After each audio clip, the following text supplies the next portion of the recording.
I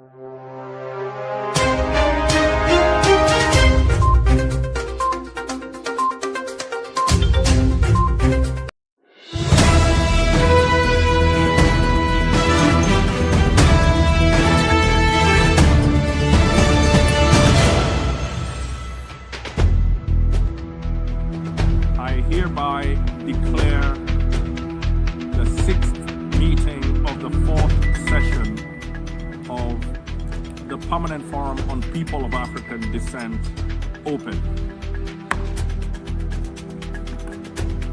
Please note that the list of speakers for tomorrow afternoon's closing is open. All interested participants who did not register online are invited to register at the list of speakers desk. I would like to remind all participants that the number of registrations in the online list of speakers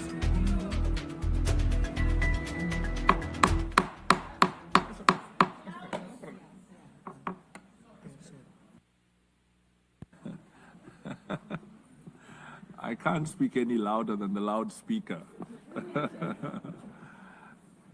Okay, we'll settle down. I was encouraging those of you who did not register online you're invited to register in case we still have space as the proceedings go on.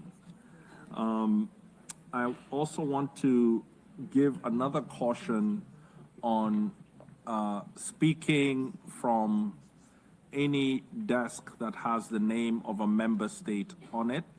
These are things states take seriously. They're not against our forum. They have no desire to steal your voice. It's just that the diplomats who've been assigned to this forum, all they know is that they have to answer to a very senior official who will be sent a WhatsApp picture showing somebody not of their delegation speaking in front of their name placard. So then they have to answer. The conference services is also here trying to reinforce that point. So I look forward to your cooperation. I also want to now turn to the item 5, which is artificial intelligence and digital justice for people of African descent. And this is our 4th thematic discussion. And I want to welcome Mr. Pastor Murillo, who's a rapporteur of the Permanent Forum on People of African Descent, who comes out of Colombia. And it's not in my script, but I have to say that he was the one who was intellectually led the design of this particular thematic session, because he noted that it is so important for us to look into the future and to understand how these technologies will affect us. So Mr. Pastor Murillo will be our chair. He'll be joined by our distinguished panelists, one being Ms. Ashwini KP, who's a UN Special Rapporteur on Contemporary Forms of Racism, Racial Discrimination, Xenophobia, and Related Intolerance. Ms. Bina Da Costa, Chair of the UN Working Group on Experts on People of African Descent, and Ms. Mutale Nkonde, CEO of AI for the People.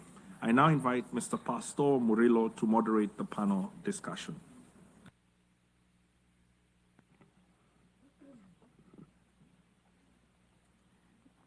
Gracias, señor presidente. Thank you, Chair. A very good afternoon.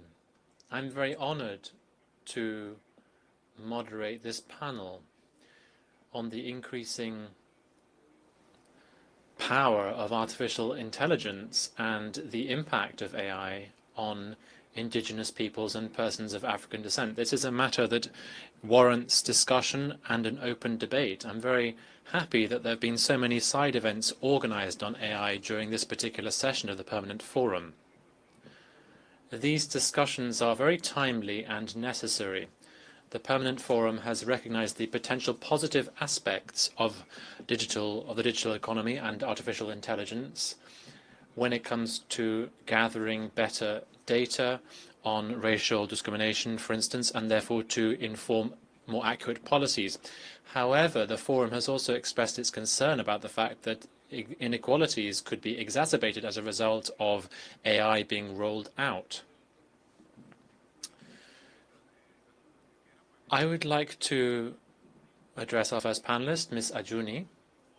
In your last report, Madam, to the Human Rights Council, you highlighted how the supposition that technology is neutral allows AI systems to perpetuate racial discrimination, particularly against persons of African descent.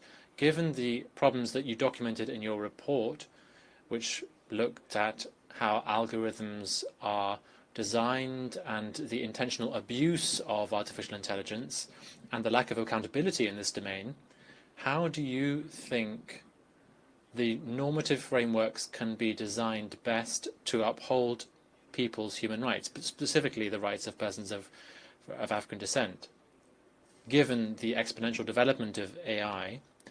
And you have 5 minutes for your answer. Thank you. Good afternoon, everyone. Excellencies, distinguished panelists, representatives of states, civil society, and dear comrades. It is an honor to join you once again in this vital space of reflection and resistance, a space committed to the dignity, equality, and future of people of African descent. I extend my gratitude to the Permanent Forum for its continued partnership and for convening this critical panel at a pivotal time. Today, I wish to speak to the urgent human rights challenges posed by artificial intelligence, particularly its impact on people of African descent, and to call for transformative action. In my 2023 report to the Human Rights Council, I emphasized a simple but fundamental fact that AI is not neutral. The persistent myth of technological objectivity allows AI systems to quietly but powerfully entrench and reproduce systemic racism in various domains. AI is being rapidly deployed across key sectors: policing, education, border control, healthcare, immigration, often without sufficient regulation, oversight, or consideration for human rights. Despite its potential benefits, AI is not a cure-all. Without robust safeguards, it is becoming a new frontier for discrimination, deepening historical inequalities, and further creating a new manifestation of racism, racial discrimination. An unregulated AI is a different domain which has disproportionately affected people of African descent. My report identified 4 key mechanisms by which AI can perpetuate racial discrimination. Firstly, flawed and biased data. AI systems are trained in a certain manner where data sets are incomplete, biased, or reflect historical injustice.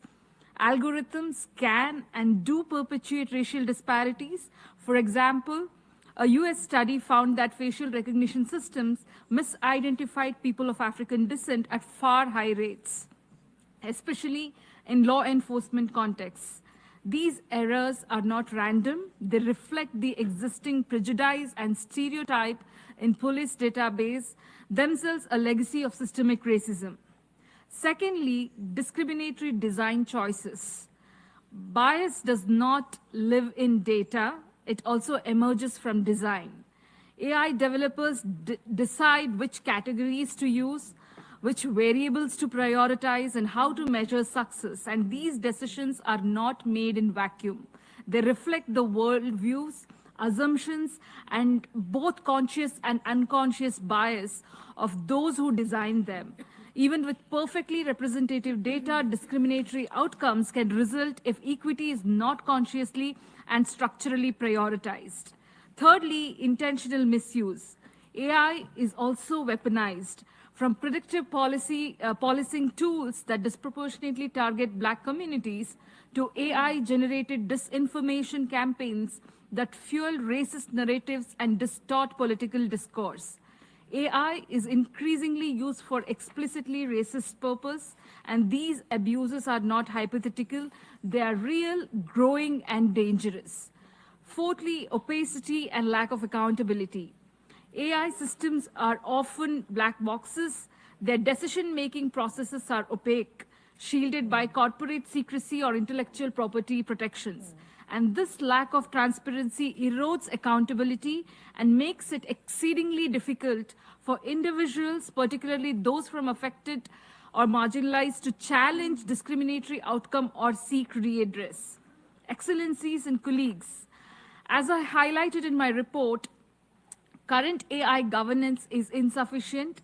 Legal and ethical frameworks have not kept pace with the speed of AI development.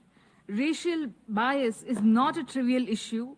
It is a central human rights concern. International treaties, including CERD, have interpreted dynamically to address evolving threat. Under ICERD, states have a binding duty to act on racial discrimination in AI, whether that discrimination is intentional or not. And state must move beyond voluntary standards. The stakes are too high. Therefore, I urge member states to regulate AI with urgency, recognizing both its promise and the risks that AI can pose. Develop binding AI regulatory frameworks grounded in international human rights law, ensure voluntary standards to not displace or dilute the need of legal obligations, mandatory transparency and explainability in AI system, and ensure access, appeals, and readdress mechanisms, including meaningful human oversight. Invest in disaggregated data collection to identify and address racial disparities while ensuring data protection and community ownership. Promote international solidarity and cooperation, including knowledge sharing and capacity building, and ensure the benefits of AI are equitably distributed and not hoarded. Lastly, I would like to say that AI must not become a high-tech extension of colonial logics and systemic racism. The world has a choice to reproduce the harms of past in digital form or to build something new. We must act with clarity, urgency, and commitment to ensure that AI serves humanity, not hierarchy. At the end, a human rights-based approach to policy making is non-negotiable.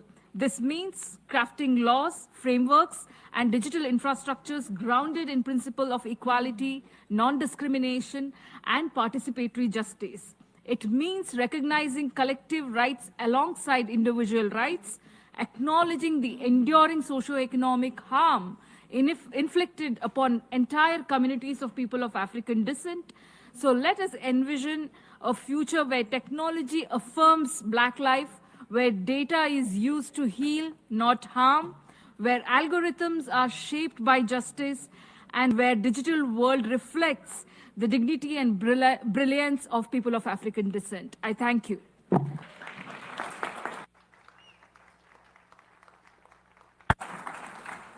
Muchas gracias. Thank you very much. I think you touched on some very important points.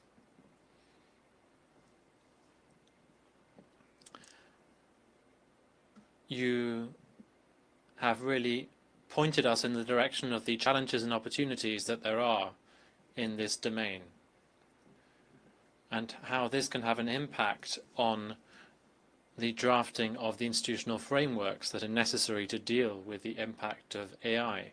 We're still at the embryonic stage of artificial intelligence, so there is still time, but we do need to make sure that we act quickly to impose the appropriate regulations. So thank you. Now I move to Ms. Dina de Costa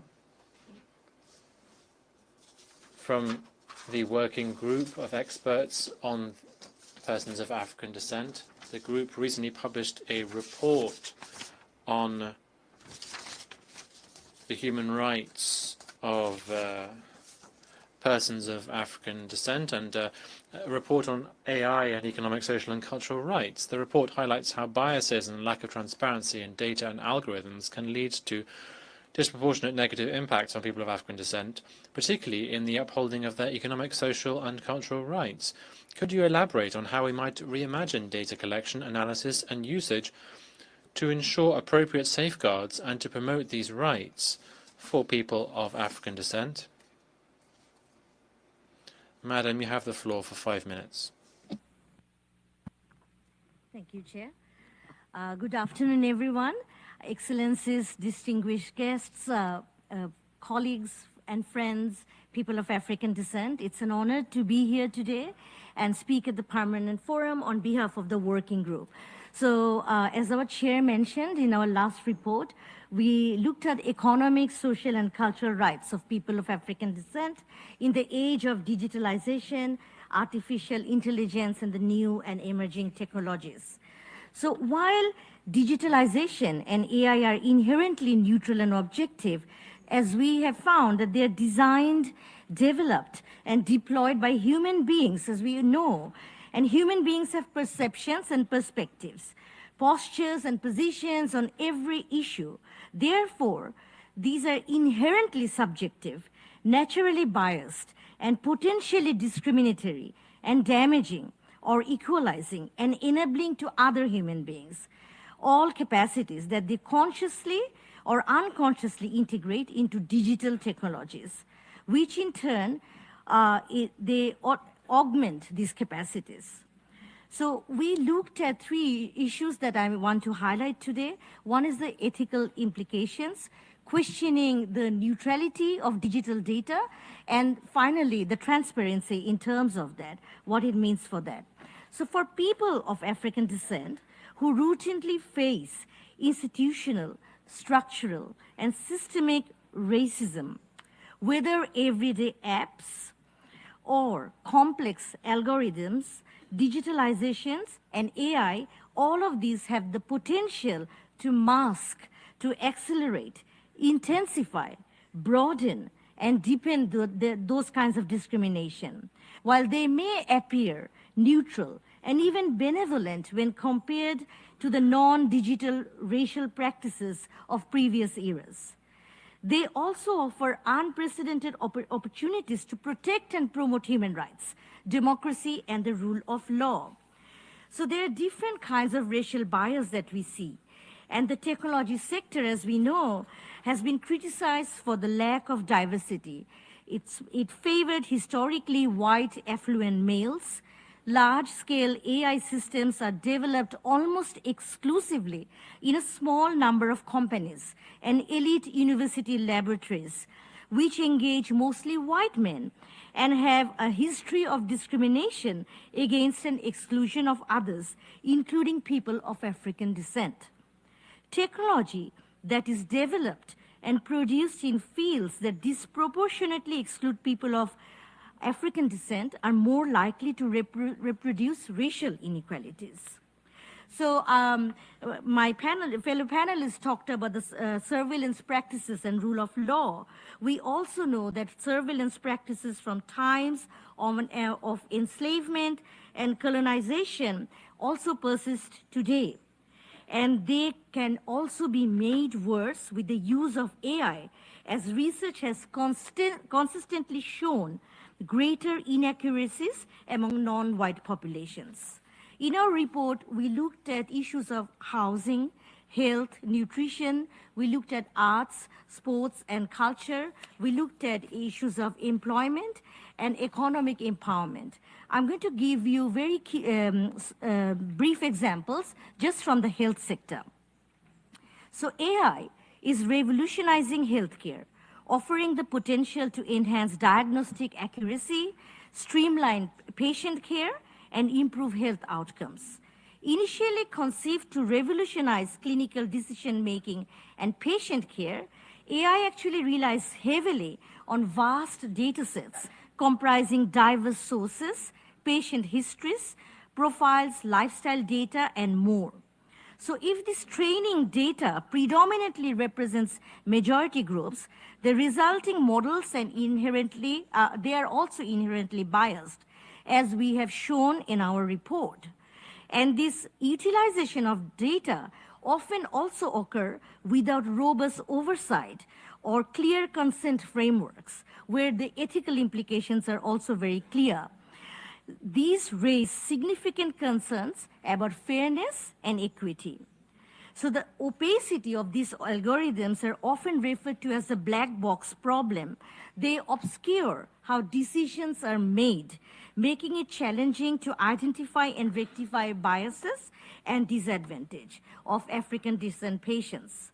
So a very important recent study, it scrutinized widely adopted AI algorithms in US healthcare, revealing a troubling bias favoring white patients over equally ill black patients. So the algorithm's reliance on historical cost data disadvantaged African descent patients due to lower previous healthcare expenditures influenced by socioeconomic factors. So as a result, black patients received fewer critical medical interventions.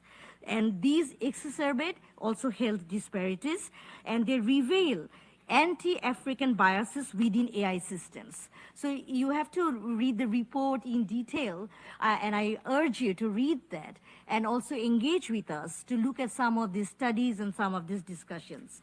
So we urge member states and through civil society groups through permanent forum to raise general awareness about digitalization and AI, ensuring a basic level of digital literacy, which we know that in the global adult literacy rate, digital literacy is much lower.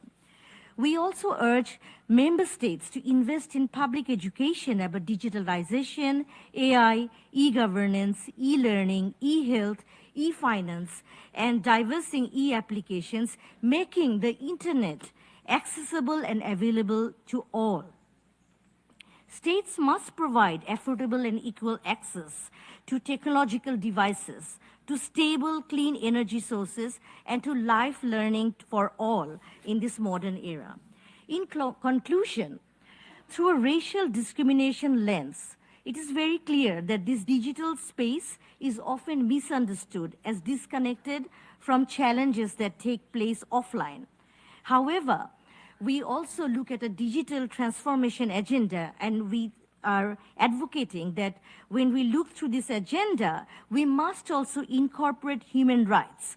Incorporating human rights will not only bring meaningful change for people of African descent, but it will also bring meaningful change for all marginalized population. Seemingly neutral technology has human rights implications. In developing regulations of new technologies, it is crucial for states, it's crucial for companies to fulfill their human rights obligations. While ethics in digital transformation is important, it does not create obligations for states.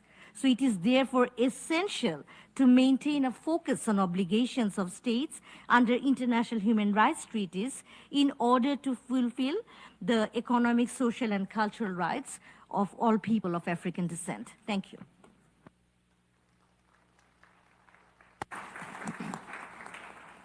Muchas gracias, señora Acosta. Thank you very much, Ms. Da Costa. Thank you very much for mentioning the challenges in terms of neutrality and a lack of diversity in intelligent digital systems.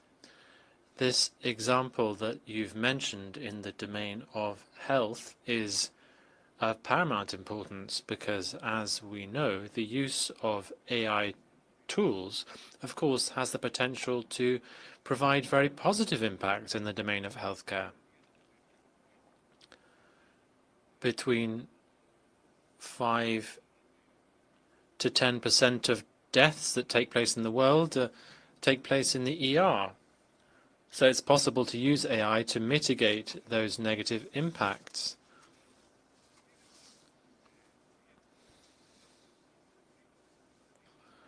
But if these algorithms that are used are biased in how they're designed, then of course this will have differentiated impacts on people, particularly persons of African descent. So thank you very much for your briefing. I now turn to our third and last panelist, Ms. Mutale Nkonde. Madam, your organization, AI for the People, advocates for responsible approaches to AI development, in particular for the protection of women and girls. Could you speak about how we can ensure the protection and empowerment of women and girls of African descent in digital spaces, particularly in the context of the digital economy and the development and governance of artificial intelligence? Madam, you have 5 minutes. Thank you.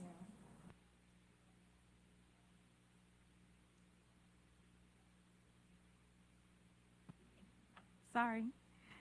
Thank you. Your Excellency, distinguished colleagues, member states, fellow members of academia, civil society, and of course, Brooklynites, I thank you for inviting me to speak this afternoon on AI and women. I'd like to start by drawing your attention to a 2018 report by Amnesty International that found that Diane Abbott, the first Black woman to be elected into the House of Commons in the United Kingdom, was 2/3 more likely to receive online threats than her white female colleagues. The same was true when this same study was repeated with Vice President Francia Marquez in 2022. There was found to be online abuse in her election, where she was called an ape and a monkey, and this shared on Twitter, as well as right here in the United States, where Vice President Kamala Harris suffered the same fate. As you can see, the internet has a woman's problem. And since women's rights are also human rights, it would behoove us to think about ways in which we can mitigate these issues. What I want to really draw your attention to is the ways in which policies that govern the development of AI-driven algorithmic recommendation systems play in disincentivizing and pushing specifically Black creators out of the $250 billion creator economy. As a member of TikTok's Content Moderation Advisory Council for the last 5 years, I've been part of a global wider conversation about ways in which we can mitigate the biases that my colleagues have talked to in algorithms onto social media.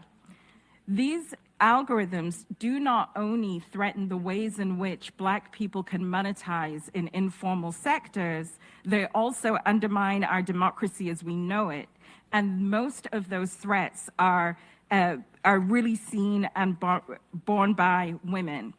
A key example of this is a 2021 paper published by Carnegie Mellon University called Annotators with Attitude, where they found that people on social media that are using non-standard English, that could be patois in Jamaica, Ebonics here in the United States, or any other type of Creole or African language spoken across the world, those creators were more likely to be downgraded from the algorithm and therefore pushed off our social media feeds, therefore not being given the opportunity to monetize in the same ways, which has huge implications across what we call the global South, where that might be the lifeline for those creators. In terms of interventions on this, AI for the People is the nonprofit that I run. I'm also a PhD student and therefore part of academia. And in my study, we look at the different ways in which governments, people, and citizens can intervene on this. As the leader of AI for the People, we worked with the Biden-Harris White House to develop an executive order on responsible uses of AI. And one of the key recommendations there that I would like to bring forward to this forum is making sure that any AI development that takes place is completely compliant with existing non-discrimination laws. So our argument was the same rights that we have to personhood offline should then be translated online, and specifically when we're looking to women who are more vulnerable. The second way in which we can intervene is invest in the operation of AI systems from the marginal vantage point. As a researcher, we're often looking at what is the use case in the middle, and as previously stated by my panelists, that use case tends to be white, tends to be male, tends to be from the global north, tends to be rich. But what does it mean to study us from the margins? And what that means is a safer and better internet for all. One of the things that we are living through is actually a revolution in social media, where online protocols mean we will be able to choose our own our own tolerance to risk online. Key to that is a platform called Black Sky that operates here in the United States, and its market advantage is that Black users can be safe. That should make Meta, Instagram, Twitter, TikTok, any of these platforms that we follow shake in their boots. Because if we choose to be safe online, we also choose not to make these people rich online. The last thing that I'll say before I yield to civil society is, if you are a civil society organization like mine in the global north, we have the power to become shareholders.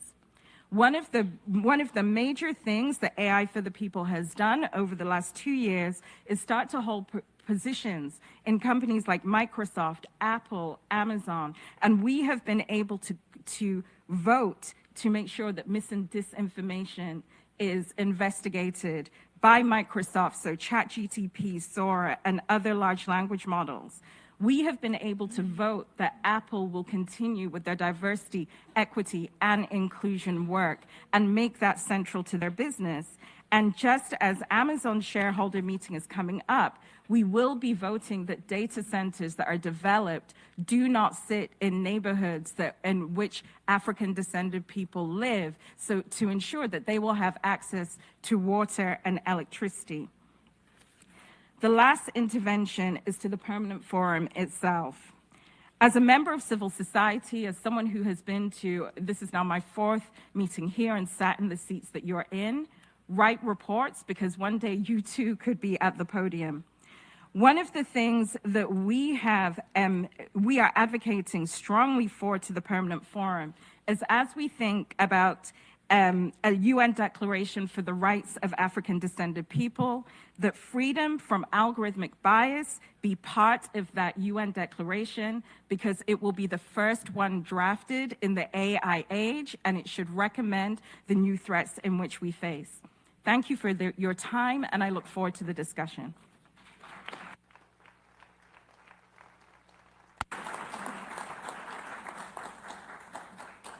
Soy yo quien le da las gracias. I would like to thank you, Madam. We now move to the interactive dialogue. And I give the floor, first of all, to the members of the forum. I see Ms. Damatarita, who is there. Ms. Machum. Nos recuerdan que son 2 minutos. You have 2 minutes. And the mic will automatically be cut off. Sí.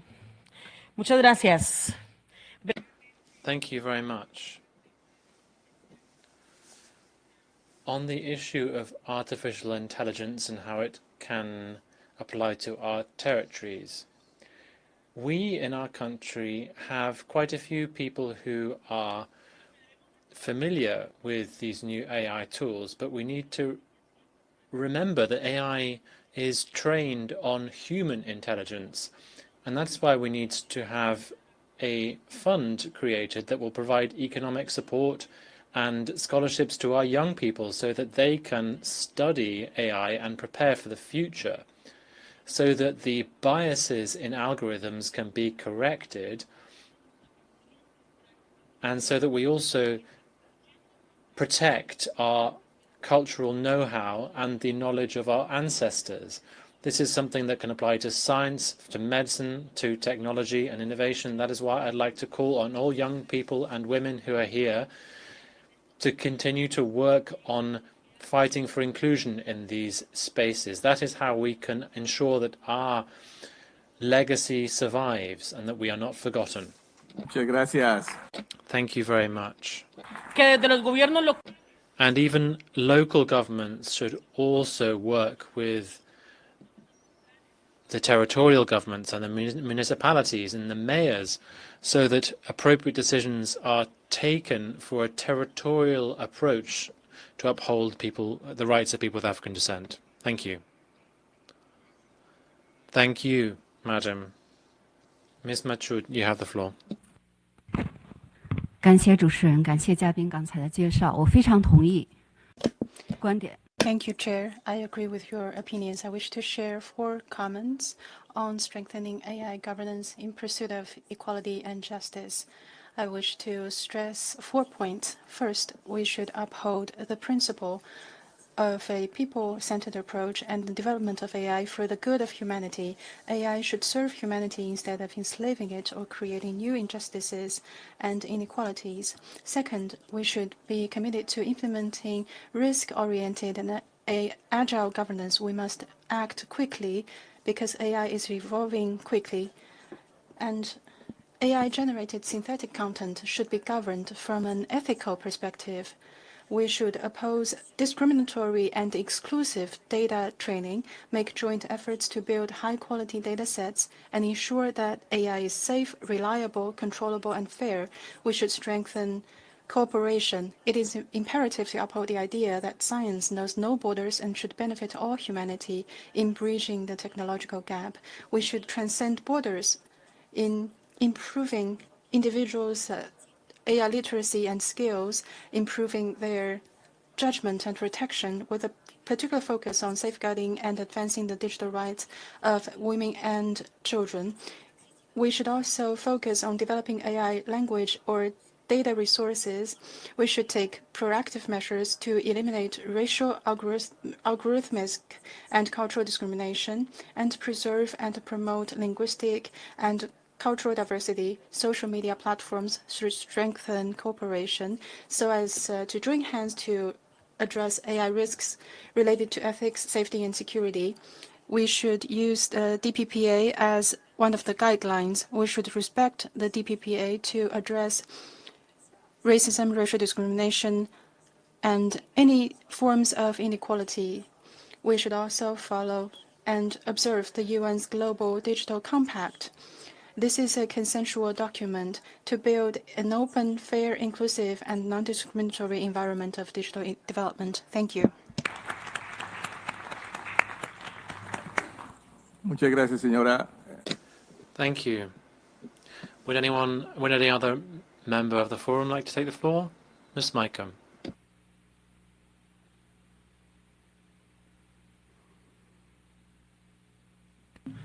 Yes, thank you, Chair, and thank you, panelists, for your interventions. So, just very briefly, you know, there was a focus on the panel, and understandably so, and I think rightly so, on algorithmic racial bias and a racially skewed use and application of AI. And you know, to what was mentioned, perhaps one could also add the racially skewed production of AI technology, like other technology, which is made possible also by racial exploitation, such as cheapened data training labor in Kenya, for example.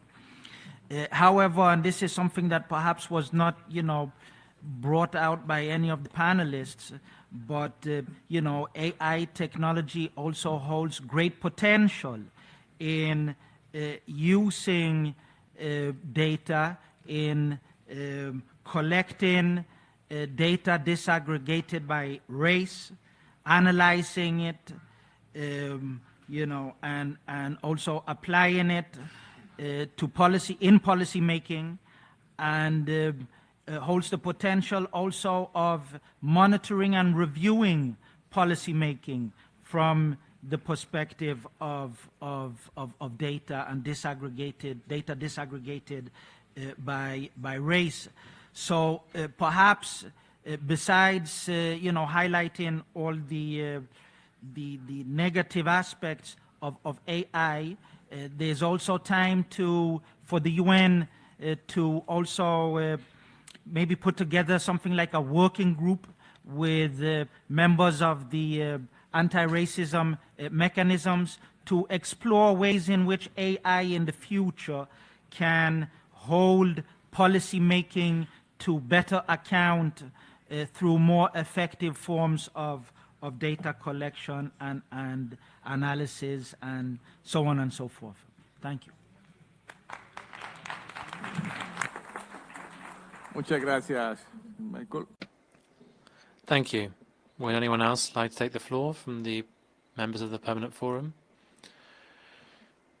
That appears not to be the case.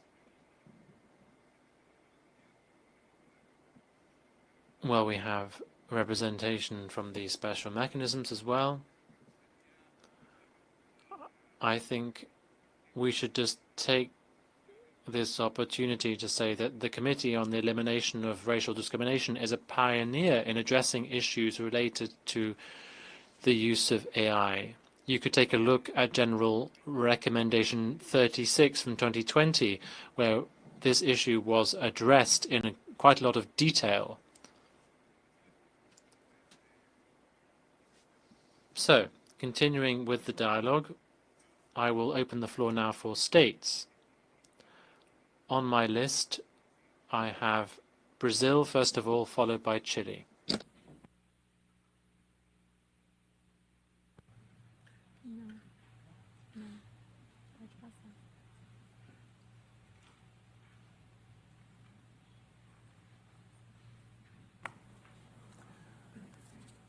Muy bien, en ese caso... Very well. In that case, I give the floor to Chile, to be followed by the European Union. Thank you, Chairman. Chile believes that AI is a general-purpose technology that will have a major impact on people's lives. That is why we've adopted a national AI policy to facilitate a research, development and innovation framework that will look at the productive and academic applications of artificial intelligence to make sure it is sustainable and to make sure it improves people's lives. It has four main approaches: respecting human rights, upholding people's rights, sustainable development, and to be as inclusive as possible. We need to acknowledge that there is a clear link between the use of data and the way in which algorithms are trained. And that is why we need to address biases in data, because that will have an impact on how the algorithms are designed. We acknowledge the structural discrimination that persons of African descent have suffered from over the years in our country, and we are committed to addressing these issues and ensuring that they are ironed out in AI training.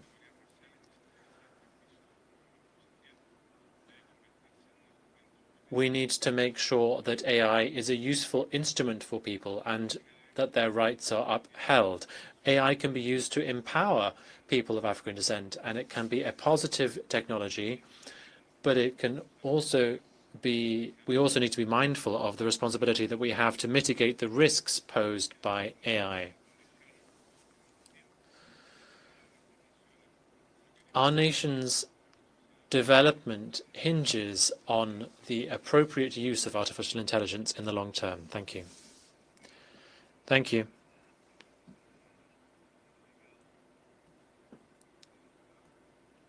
Cuba has the floor. Thank you, Chair. My delegation is grateful for the presentations that we've heard. Cuba welcomes the initiatives geared towards appropriately using AI to allow us to attain the SDGs. In the way in which we govern AI, the UN must play a crucial role to design technological products that avoid the reproduction of stereotypes or racial discrimination of any kind. At the same time, we need to bring about conditions for this technology to be at the reach of all nations, within the reach of all nations, particularly developing countries. Unilateral coercive measures must be eliminated because they prevent nations from accessing these technologies, and this has a negative impact on the social and scientific development of nations. Artificial intelligence should be an engine to reduce gaps and not to exacerbate them. Gaps in our society, that is. And that is why the Council of Ministers in our country adopted a policy for the use of AI in Cuba. We have rolled out the first AI platform very recently in Cuba. This is a platform that has been designed to improve synergies between employers in our country. So we are aiming to appropriately use AI to improve people's lives. We also held a conference on AI at the beginning of this year in Havana with the support of UNESCO. This emphasized the need to correct any kind of discrimination and stereotype that could be replicated through the use of artificial intelligence. We must ensure that AI is used to improve people's lives. Thank you. Muchas gracias. Cedo la palabra. Thank you. Morocco, then South Africa. Thank you, Mr. Moderator, and thanks to the distinguished panelists for their very valuable contributions. Mr. Moderator, the convening of this panel on artificial intelligence and digital justice for people of African descent is very timely, as we face a crucial transitional digital period, which, if not addressed appropriately, will further exacerbate the digital divide between the global north and the global south, with consequent significant impact on Africans and people of African descent. We are indeed in a transitional phase whereby artificial intelligence is shaping critical aspects of modern life, including education, employment, healthcare, and law enforcement, just to name a few. In this process, AI systems inherit biases from data processes. Sadly, the misrepresentation and exclusion in algorithms leads to discriminatory outcomes. The misrepresentation in data sets that inform AI, the perpetuation of the stereotypes and deepening of racial disparities underscore the urgent need for a more inclusive and representative approach to AI development. As we're trying to address the need for a reinforced participation of the Global South in AI development, we must not forget that in certain regions, particularly in Africa, we are yet to address technological disparities and the urgent need for a digital transformation to ensure that no one is left behind. While African participation and its diaspora in the development of AI systems is a must, challenges pertaining to both infrastructure and education still persist. How can we speak of AI development, let alone digital transformation, while in certain regions we still lack electricity? And when electricity is there, we still lack connectivity. And when both are there, we still lack sustainable financing. In this sense, my delegation would like to make the following recommendations with a view to ensure an inclusive participation in this transitional phase. First, there must be a reinforcement of investment for development, particularly in infrastructure. We must create a developed ecosystem to ensure progress in the promotion and protection of human rights in AI systems. Second, we must invest in quality education, particularly science, technology, engineering, and math education, allowing particularly the youth the needed capacities to harness their potential and cultivate global opportunities in the development of AI systems. Third, it is essential to promote tolerance, combat hate speech, and provide our youth with an environment free from discrimination and inequality.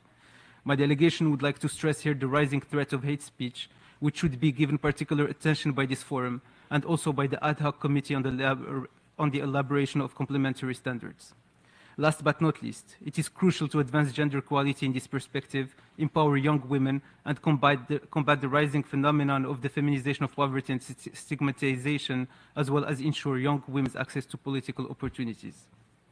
Mr. Moderator, an enhanced and inclusive representativity and participation in the development of AI will certainly ensure that algorithms are not discriminatory and biased. But to do that, we must address socio-economic development challenges to capacitate Africa and its diaspora and the Global South with the means needed. It is in this spirit that Morocco strives and advocates with countries of the Global South for the transfer of technology and experiences to close the digital divide and ensure inclusivity, notably through its co-chairmanship of the UN Group of Friends on Artificial Intelligence for Sustainable Development, but also through prior contributions to the Special Committee of Experts of UNESCO, which allowed for the first normative international instrument on artificial intelligence. Muchas gracias, distinguido delegado. Thank you. Thank you very much.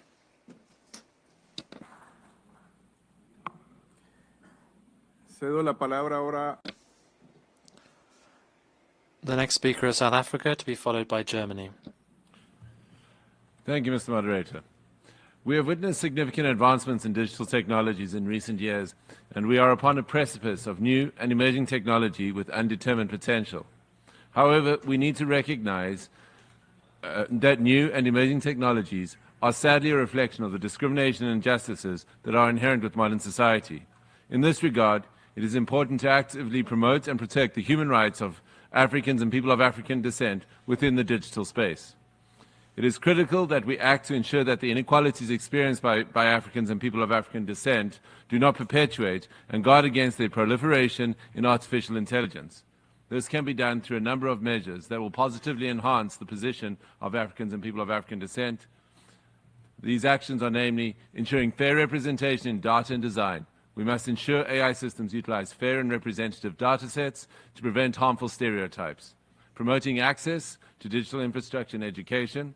Digital divides continue to negatively affect Africans and people of African descent, lacking access to affordable digital technology and resources that must be bridged to ensure equitable participation in the digital economy. And thirdly, confronting algorithmic bias and discrimination, with current algorithmic decision-making disproportionately impacting Africans and people of African descent. We need to protect the equal rights of all people in digital technologies to prevent racial biases, particularly in critical areas such as policing, finance, and health. This further extends to digital privacy to protect communities of people of African descent. It is also important to stress that we also need to create an enabling environment for equal enjoyment of the benefits of innovation and technological advancement. This can be considered in the spirit of reparatory justice, such that we do not continue the unfair racial inequality and discrimination.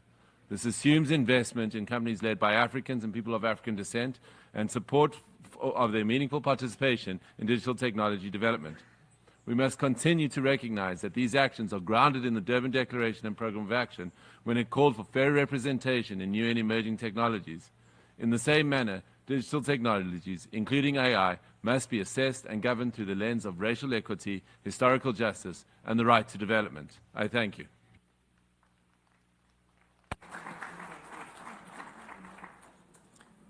Muchas gracias. Thank you. And thank you also for reminding us of the Durban Declaration and Programme of Action. The next speaker is Germany, to be followed by Angola.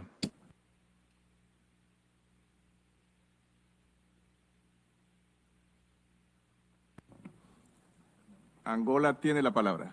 Angola has the floor. Cedo la palabra ahora. Mexico has the floor, to be followed by Ecuador.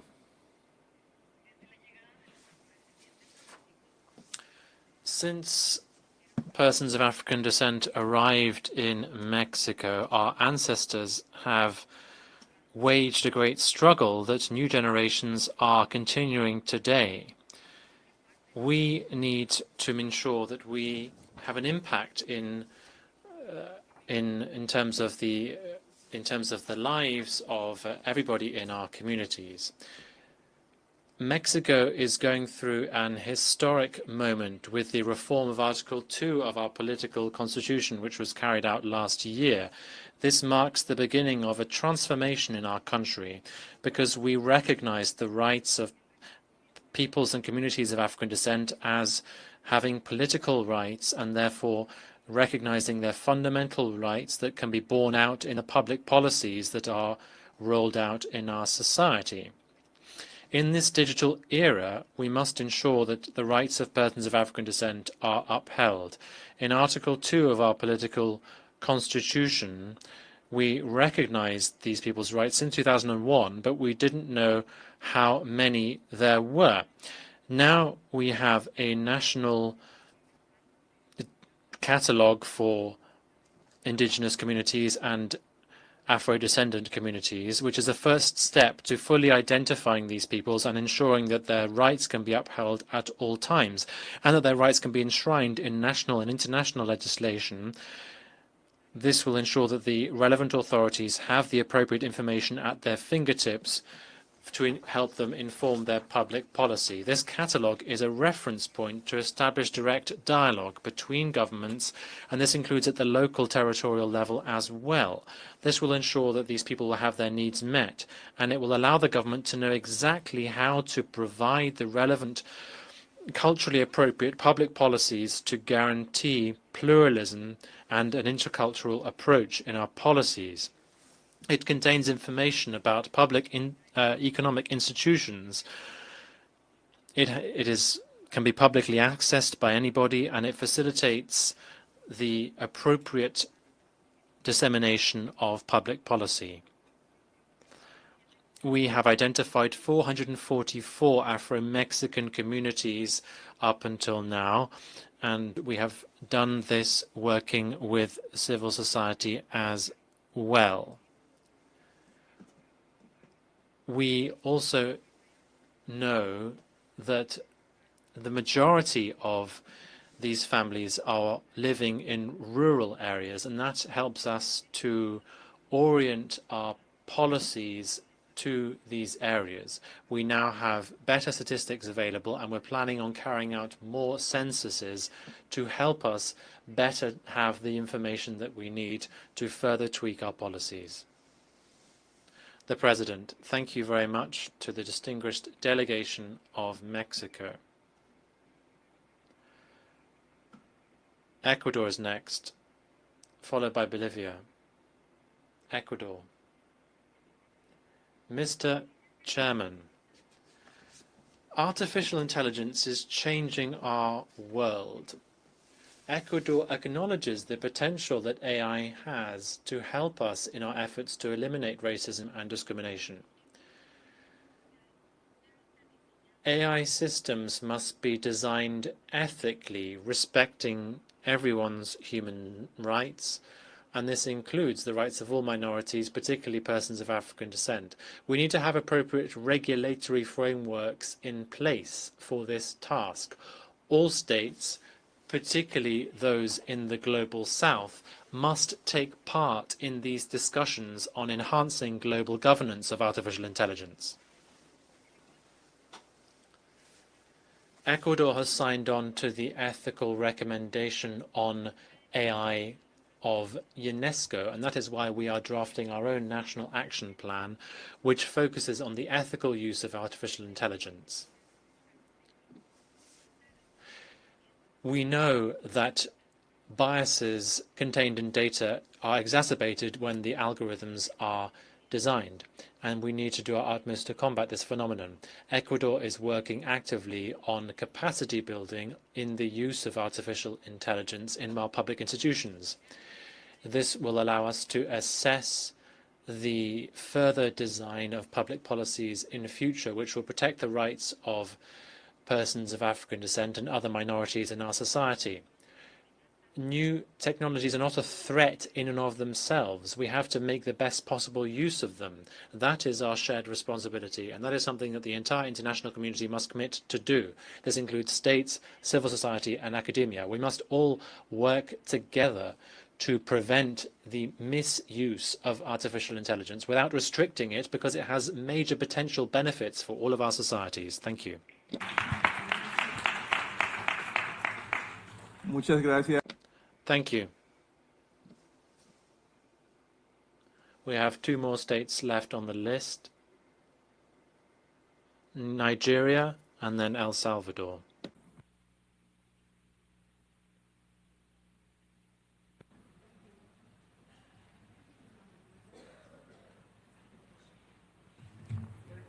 I would like to commend the working group and the panelists for this important topic. The injustices stemming from the era of colonization, the transatlantic slave trade, and centuries of racial subjugation persist today. These atrocities were not only crimes against humanity, but also systemic tools of dispossession, disempowerment, and dehumanization. Historical injustices continue to manifest in tangible forms, such as limited access to digital infrastructure, bias and algorithms, and underrepresentation in global tech leadership. The struggle for reparatory justice must broaden to address how digital technologies and artificial intelligence risk perpetuating these oppressive structures. It is our collective responsibility to ensure that the age of AI does not become a new frontier for racial and socio-economic exclusion. Nigeria reiterates its stance that reparatory justice encompasses not only rectifying past wrongs, but also dismantling the deeply ingrained inequalities they have produced. As artificial intelligence systems increasingly shape decisions in healthcare, education, security, and livelihoods, we must remain vigilant against the perpetuation of racial bias, data discrimination, and the marginalization of African voices in the global digital landscape. The future must be built on inclusivity rather than digital imperialism.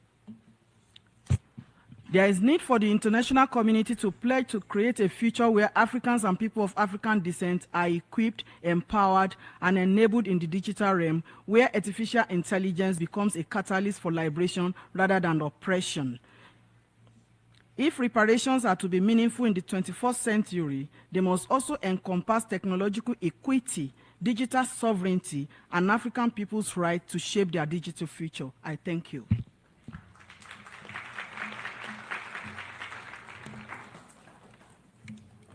Muchas gracias.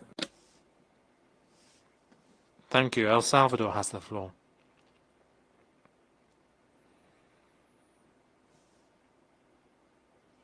Thank you so much, moderator. I'd like to thank the different panelists for their very interesting presentations. Before I refer specifically to the topic on hand this afternoon, I'd like to say that for the first time, the government of El Salvador has begun taking concrete steps to acknowledge and promote the rights and cultural identity of the population of African descent in our country. In the recent census carried out last year, we saw that 25,690 Salvadorians, that is to say 0.3% of our population, identify as being of African descent. This reflects the progress that we've made in consolidating their identity and their representation in our society. While it could seem to be quite a low percentage, it is highly significant because it is the first time that a census in the history of our country has included this category. This therefore makes them really visible in our society. We have promoted economic inclusion programs and financial training programs for indigenous women and women of African descent in order to support their small business projects. We are proud to reaffirm our commitment to building a more inclusive and respectful society in the future. Now, when it comes to the topic that we're dealing with this afternoon, having heard the panelists, it is beyond doubt that we need to make sure that the design of AI systems is carried out with a human rights approach, with full respect for ethnic and racial diversity. This necessarily involves the active, meaningful participation of persons of African descent throughout the governance process. We must include this approach throughout the development of AI systems. That is critical if we want to ensure that these technologies are genuinely inclusive and non-discriminatory and socially just. I would like to point out that El Salvador has just rolled out a normative framework to regulate our technological development in our country. In February of this year, we adopted a law on artificial intelligence and technology. This reflects the efforts that our country has made to promote efforts to mainstream diversity in the approach to public policy in this domain. We have also promulgated specific legislation on cybersecurity and the protection of personal data with an approach that bears all of these matters in mind, with a people-centered approach. Lastly, I would like to ask the panelists what mechanisms exist or should exist to check that algorithms do not have racial bias. And secondly, how does the lack of representative data affect the design of AI systems that are really inclusive. Thank you.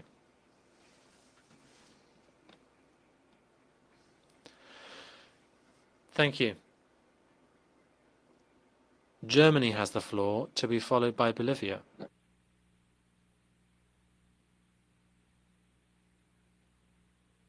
To take part in this important discussion. While fully committed to harnessing the potential AI offers, we are deeply aware of the profound implications that AI can have on racial justice. We are particularly concerned about the risk that AI systems, when developed or deployed without sufficient safeguards, may reinforce or deepen existing racial disparities, including those affecting people of African descent. Germany is committed to addressing these risks as part of our broader efforts to combat all forms of racism, racial discrimination, xenophobia, and related intolerance. We need to prevent that AI inherits bias and thus perpetuates racial and gender stereotypes and further disadvantages people in vulnerable situations. Discrimination by AI is a real reality that we need to fight together. We also see the need to close existing digital divides to ensure an equitable access to digital technologies. Germany is committed to building a global framework for AI regulation that respects and enhances human rights, ensures transparency and accountability, and promotes innovation. New language relating to risks from improper or malicious design and the need for adequate safeguards is the focus of last year's Third Committee resolution on the right to privacy in the digital age, co-facilitated by Brazil and Germany. In the Freedom Online Coalition, we co-chair the task force on AI and human rights, which we encourage other states to join the coalition. We are furthermore strongly committed to combating online hate speech through robust legislative measures and effective judicial action. We will continue to strive for inclusive, transparent, and human rights-based approaches to AI governance and support efforts to ensure that the voices and experiences of people of African descent are meaningfully included in these vital conversations. Thank you. Muchas gracias. Thank you. Bolivia. Thank you very much, moderator. Clearly, AI is having a massive impact on public administration. It has the potential to increase sustainability, but will only realize this potential if it is built with justice, inclusion, and an intercultural approach that recognizes the cultural diversity in our societies. AI is an important tool for education and development in communities of African descent. If it is used equitably, then artificial intelligence can really enhance the educational tools that are available to all people in our societies. It can remove linguistic barriers and increase their inclusion. Artificial intelligence, if it is only used to meet the needs of white people in our societies, then it will obviously have a negative approach, and that is why we need to ensure that it is used inclusively. The lack of representation in the teams that develop these algorithms is an issue that could be then replicated when the algorithms are rolled out in these systems. AI needs to be seen as a part of reparatory justice. AI needs to be used to redress some of the injustices of the past, to promote the inclusion of persons of African descent in societies. We demand that all states, and Bolivia in particular, create inclusive digital spaces, including in education, to promote the inclusion of persons of African descent. The UN needs to create a special fund for communities of African descent.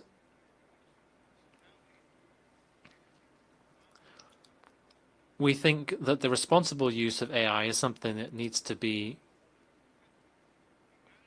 made clear in a governance framework that all states can support. We firmly support Colombia's proposal in this regard. Thank you. Muchas gracias. Paso ahora. Thank you. Civil society will now have the floor. I have a very long list. We'll need to be rigorous with the time, nevertheless. So I ask you in advance for your indulgence in sticking to the time limit, because we have a long list of speakers who wish to speak.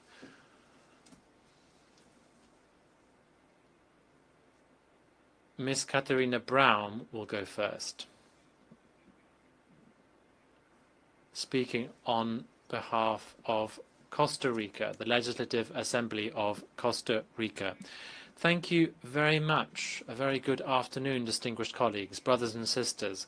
Artificial intelligence is having a major impact on modern life, on employment, on education, healthcare, and data compilation. Although artificial intelligence has the potential to promote human dignity, it also could exacerbate biases in data that is used to train it, and this could only exacerbate discrimination that communities of African descent have suffered from, and this represents a major challenge. For instance, in Talamanca, the region of Talamanca, there is a major lack of access to systems for persons of African descent, and this is a major issue. Women of African descent have spoken about the dangers of the abuse of digital tools for many years. We have warned about the dangers of replicating biases in data in the new tools that are created. There is an urgent need for a more inclusive, representative approach to the development of artificial intelligence.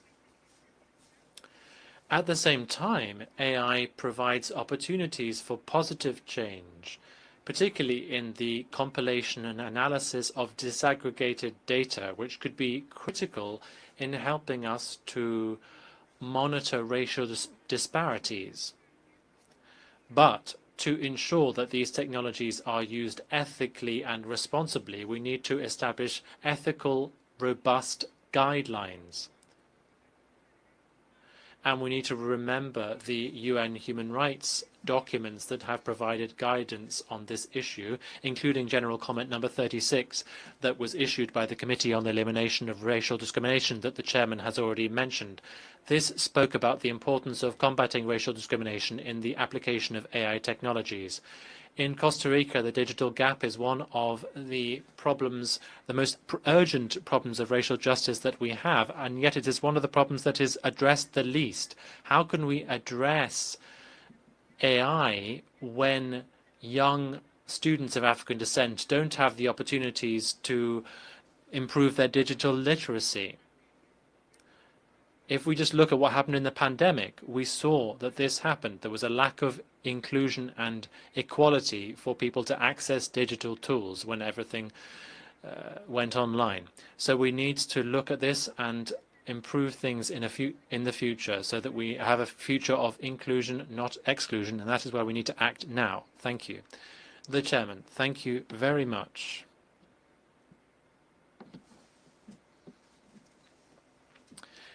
A gentle reminder that you have 2 minutes for your statements. Mr. Felipe Calderon will be the next speaker. He is from the Afro-Leader Research Institute on AI and racial equity. You have the floor.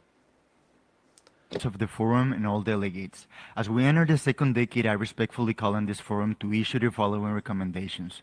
First, the that the Office of the Secretary General, UNDSA, and UNDP promote the inclusion of Afro-descendant engineers, data scientists, and technologists in the development of global standards on generative and general artificial intelligence, particularly those addressing algorithmic bias and digital inclusion.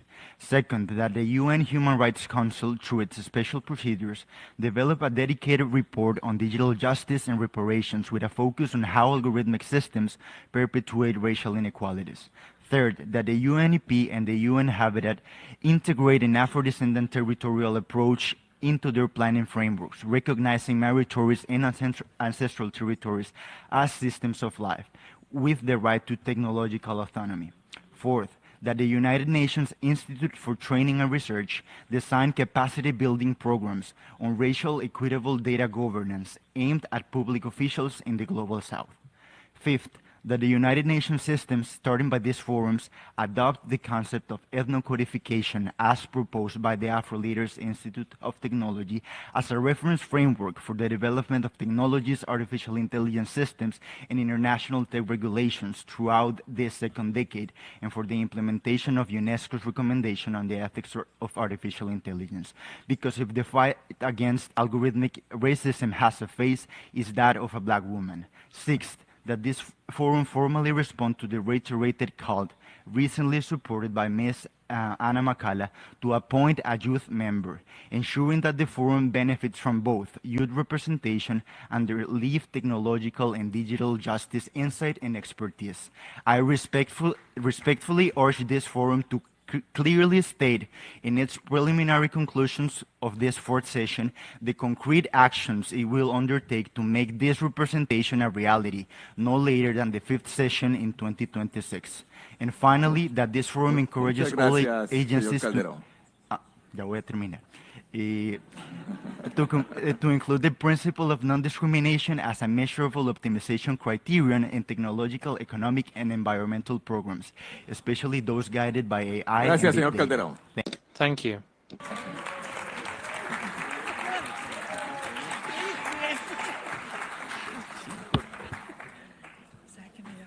Cedo la palabra a Ms. Yanakumic from the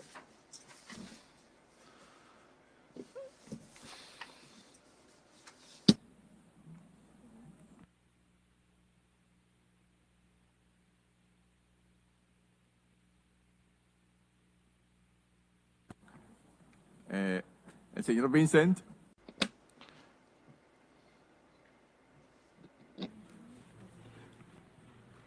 Esteemed delegates, the following statement is presented jointly by the International Decade for the People of African Descent Assembly, Guyana, a network of 78 non-governmental organizations, and in particular Coffee 250 Committee, and the Herstellan Onverwalk Multipurpose Cooperative Society. PFPAD4 is concerned that AI-driven policymaking will further exacerbate the extreme inequities crushing the African Guyanese community unless all national data collection is disaggregated by ethnicity. Improved data collection is a prerequisite for the implementation of AI in societies like Guyana, where racial discrimination and marginalization have been embedded for centuries. PFPAD4 has shared credible claims of outcomes which point to systemic and structural discrimination against African Guyanese in various areas. These include land distribution and ownership, distribution of state assets, provision of goods and services, access to high-quality educational opportunities, employment, healthcare, criminal justice, and housing. While we recognize the use of AI in decision-making in all sectors, we are clearly aware that data as currently collected in Guyana is woefully inadequate and does not capture the existing disparities in, for example, health, education, access to land, award of contracts, business loans, among other issues. We therefore redouble our support for a data-driven, evidence-based approach to policy making as essential to understanding and combating the impacts of racism.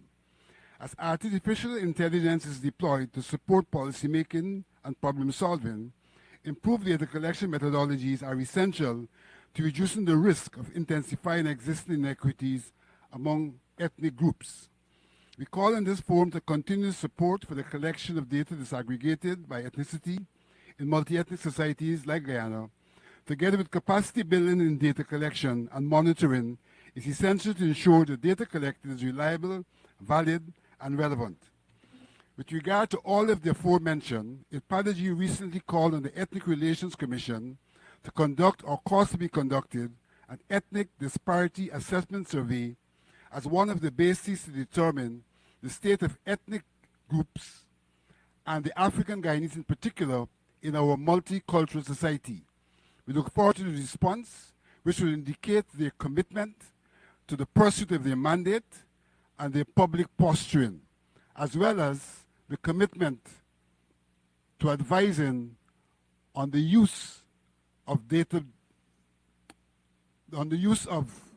data, for policy-making purposes. I thank you. Gracias.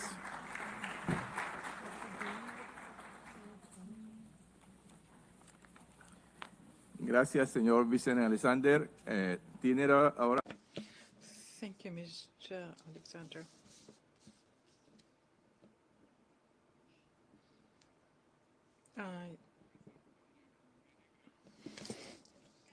I'm giving the floor to the roundtable of the month of the history of Black people. They will be called by Jaime Vieira de Silva. Elias Murillo Martinez, esteemed members of the Permanent Forum, nous tenons à remercier Madame June Soomer pour son engagement. We would like to thank Ms. Manajua for her commitment to this assembly, and we would like to thank Mr. Kimani. Month, a nonprofit based in Canada. First, young people today are and will be the main users of AI, yet our lived experiences and opinions on AI and its critiques are rarely considered because of our perceived lack of experience. We have grown up with these new technologies and we have acquired knowledges and insights into the fallacies of AI. Please ask us. Second, AI reproduces racial and colonial inequalities. Focusing solely on AI and data produced in the United States obscures the noxious colonial dynamic that AI sustains in the rest of the world. It perpetuates a colonial hegemony and the exploitation of Afro-descendants in the global South. Third, women are not a parenthesis in a conference. You cannot say that you utilize intersectional frameworks if Afro-descendant women are not actively included in the subject matter. Race and gender are almost non-existent in the design of AI, which is falsely considered neutral. This supposedly objective worldview obscures the structural inequalities and the harm inflicted upon Afro-descendant women under the guise of universalism. Recommandation 1. Recommendation 1. A section by Women of Africa Descent has to be added to each subject of the conference. Recommendation 2. The Permanent Forum of Researchers and Members of Civil Society have to decentralize their work. Without that, we're just reproducing colonial hegemony. Recommendation 3. The young people participation has to participate in the forum to make sure it's diversified. Thank you.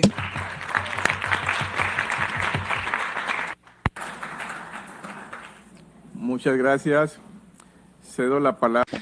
Thank you very much. I now give the floor to Gilma Vieira da Silva, Afro-Colectiva, followed by Carl Henry Cade of the Haitian Collective of African Descendants. Gilma tiene. Sabemos que las mujeres negras estamos. Good afternoon. We know that Black women are particularly exposed to sexual violence, not just limited to the physical, but we have no laws which protect us against digital violence. Human rights activists are exposed to digital violence, as was mentioned in the beginning, and as members know, and all women advocates know. state do not allow girls to walk the streets, but it's possible to do it on the phone. And these kinds of violations are always present, and there are also racist connotations in the digital space. Our neighbor cannot host illegal migrants, but can post illegal photos using digital technologies. Digital justice has also included that and be part of the overall digital justice construction. We ask the UN to include racial prospect in all kinds of digital sexual violence and ask the states they have the active regulation against digital sexual violence and has to target the dignity of black women. I thank you. Muchas gracias. Thank you very much.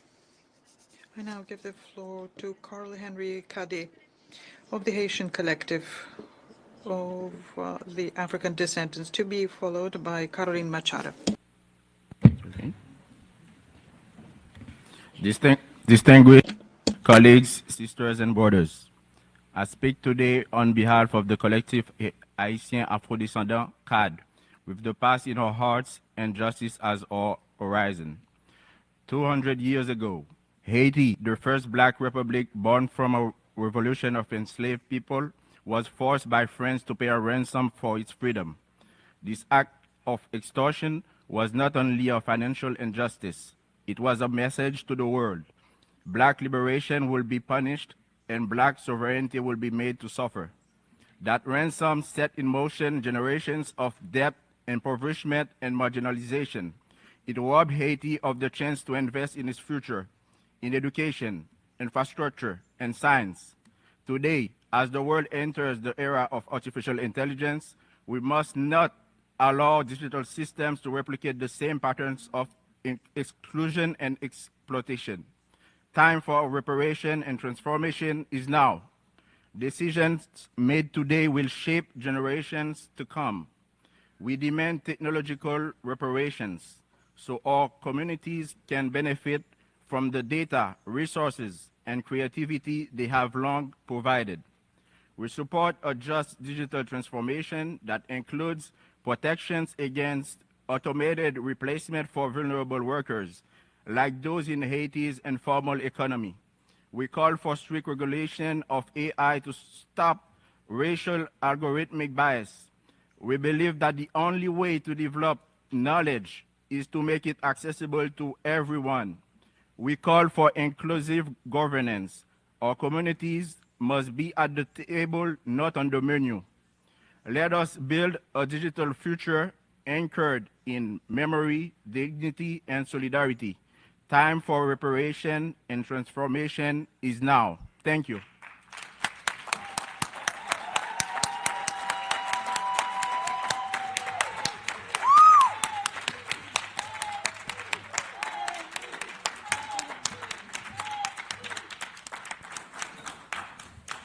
Muchas gracias. Cedo la palabra. Thank you very much. And I give the floor to Caroline Machado from Conectes Derechos Humanos, followed by Shaban Jean of the European Network of Afro-Descending Women. Caroline, you have the floor. Mr. President, Conectes Direitos Humanos wants to call the attention to this forum to the grave seriousness of the use of AI in criminal justice system in Brazil. This technology is using facial recognition in indiscriminate form by Brazilian authorities without any regulation based on human rights. Not only is this used without the consent of the population, it also has frequent biases against black people, including the stops by violent police, detentions, and illegal arrests. Black people are being deprived of their rights to leisure. They're being approached in stadiums, and their social spaces are being violated. This technology is being also used.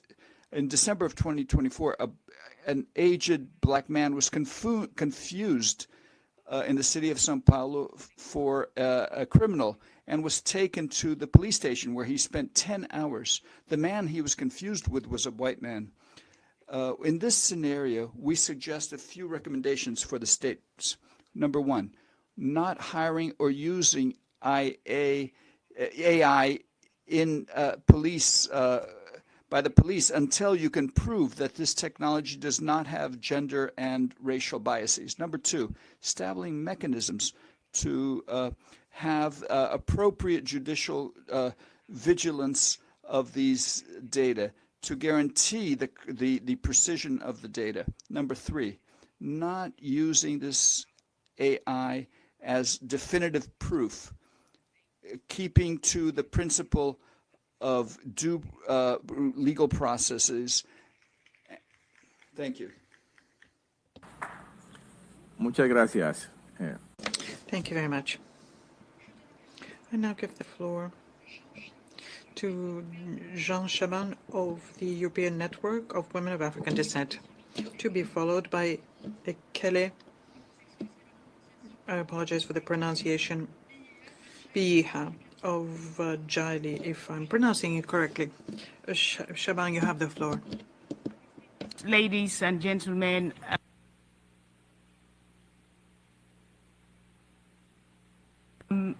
I stand before you, or I sit here today to speak on a matter that will define not only the future of technology, but the future of justice, the need for diversity in artificial intelligence. Our systems are already shaping the way we live, learn, and govern. For the promise of all is undermined when the data itself is trained on exclusion, excluding us when algorithms echo historical biases, marginalize African voices, and render our contributions invisible. To make all more diverse, we must start with representation. That means ensuring people of African descent are not just subject of data, but they are architect of the data systems themselves. They are the designers, they should be the developers, the ethicists, and the decision makers. We need inclusive data sets that reflect the true richness of our languages, cultures, live experiences, data that is not skewed by colonial histories or Western norms. And we need accountability, transparency, audit of all systems that expose and correct embedded discrimination. AI must not be a new frontier of exclusion, but a tool for liberation.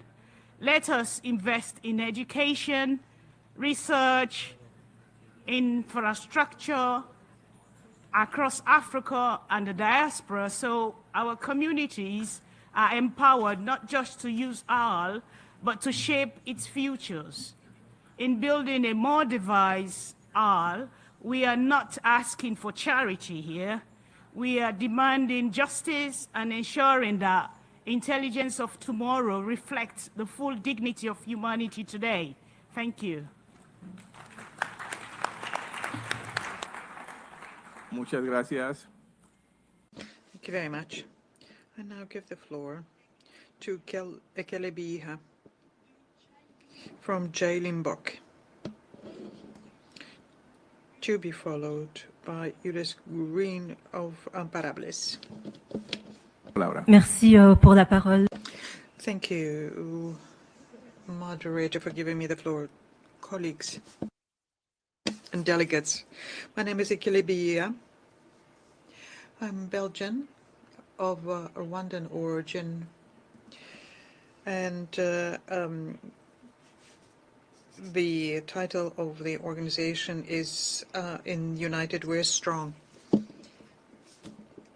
Digital technology is a necessity and not a luxury, but the migrant women are hardest hit by this divide, and this is yet another form of discrimination. When the data is biased, this becomes a vector of digital misogyny. And there's a continuation of racism and sexism online. And this reality has grave consequences, such as discrimination in civic life, and limited access to education or healthcare. This is not abstract. It's a real inequality. It has devastating consequences on our environment. So here are our recommendations to rectify this situation. First of all, inclusive digital training is needed, which is accessible in all its aspects to women of African descent, but it needs to be also focused on those who program the algorithms.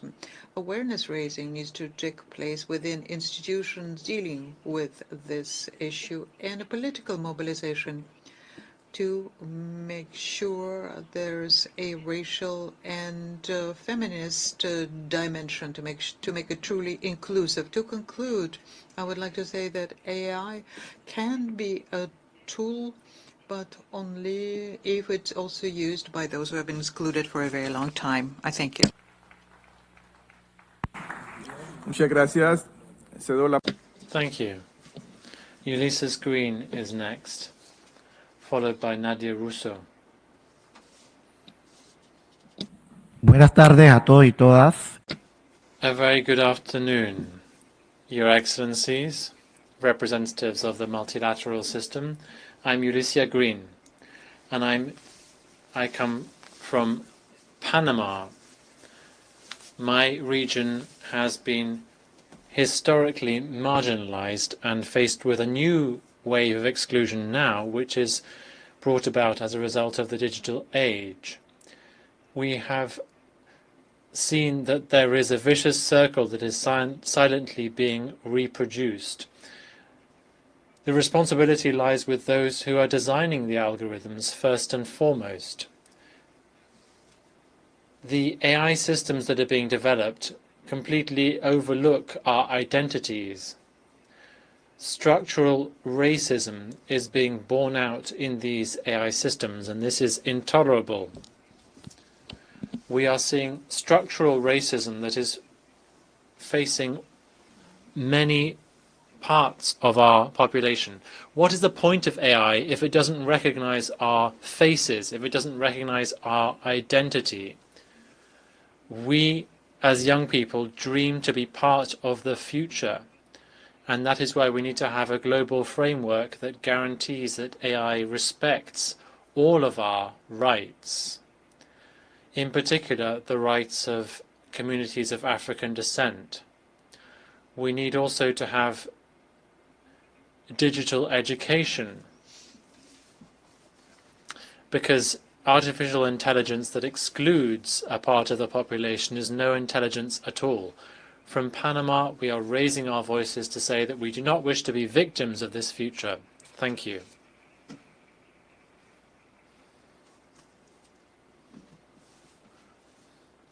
Thank you. Nadia Russo.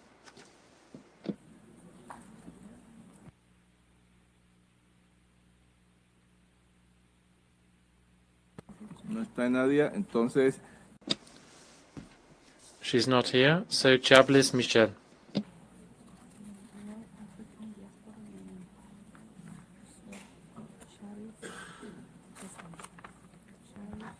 Is that Charles Mitchell? Adelante, por favor. First of all, I'm a Brooklyn, New York person, but I have Southern roots. So in Southern roots, we have home training. When people come into your house as an African, you say, welcome. So I'd like to welcome all my brothers and sisters that are here from all over the world.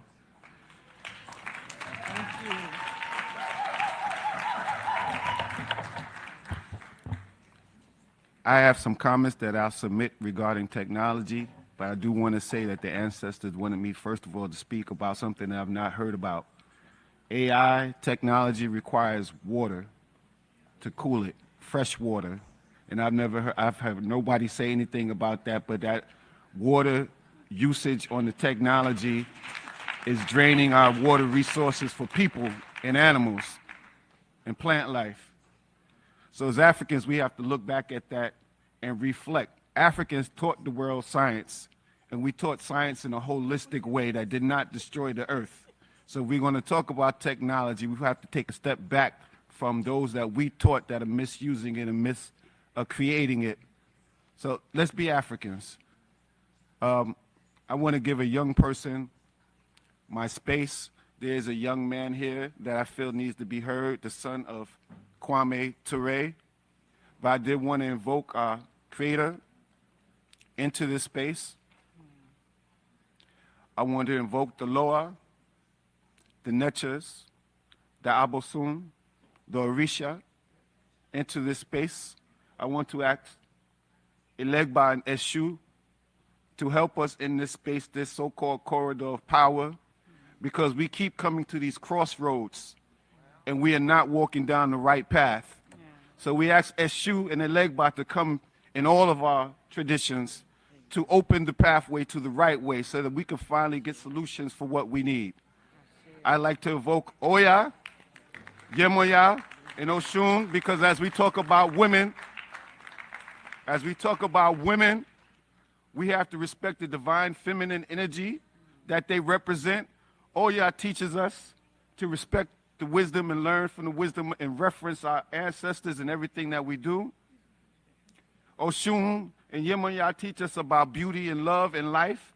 And the ancestors this morning told me when I came here to speak life into this place and to speak love into this place.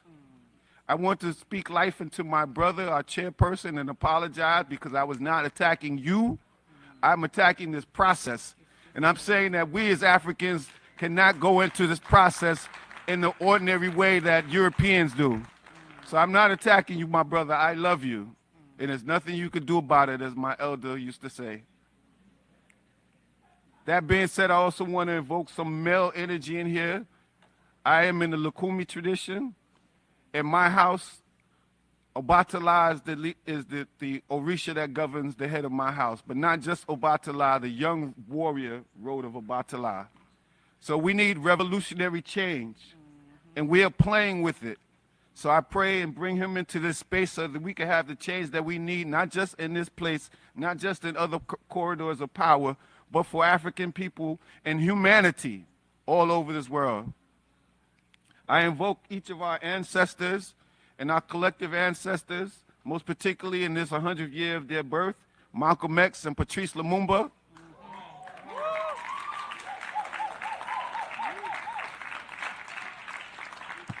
Malcolm told us to make it plain. I invoke the ancestors to watch over our brothers in the Alliance of Sahel states, Traore, Goita, Chiani. We ask the ancestors to help them to continue the work of Thomas Sankara and others, Kwame Ture, Sekou Toure, Kwame Nkrumah, Patrice Lumumba, and all of those African leaders who stood up for justice and were assassinated. We ask them to be in this space to protect our brothers and help them to be examples for the rest of the African world of what is possible, what can be accomplished when you stand on your square. I ask my personal ancestors to give me the strength to continue to speak life and African power into my brothers and sisters and my elders, and remind my elders that they are elders and not olders, and continue to guide our young people. Thank you, brother. Creo que tenemos ya una fuerza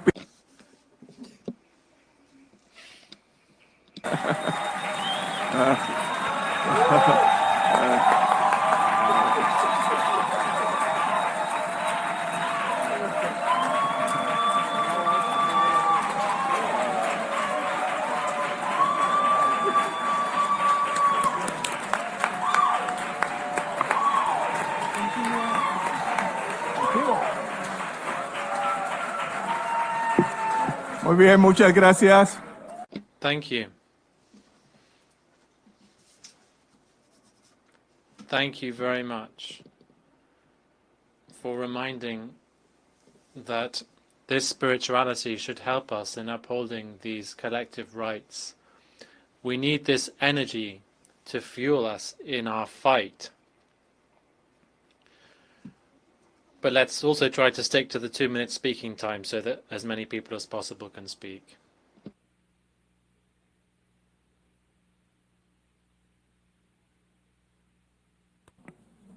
Cedo la palabra. Chari Jaffe.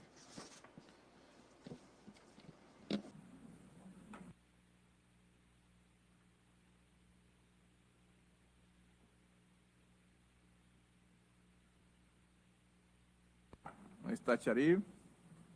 They don't seem to be here.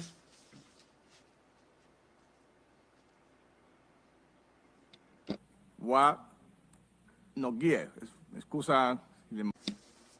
Sorry if I mispronounced your name. Joseph, por favor.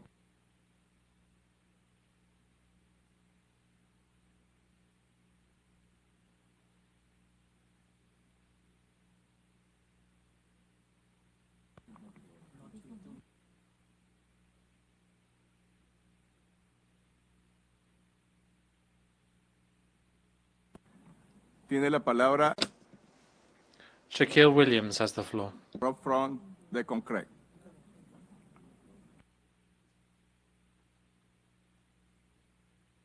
Parece que tenemos muchos eventos.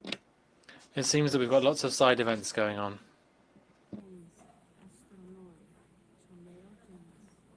Chanel James de Astronaut.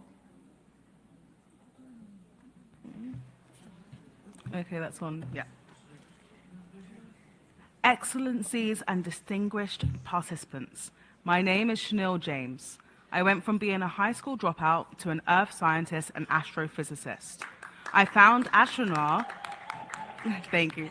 I found astronaut to connect science and policy and make earth and space sciences more accessible. We are in the second international decade for people of African descent and the first decade of sciences for sustainable development.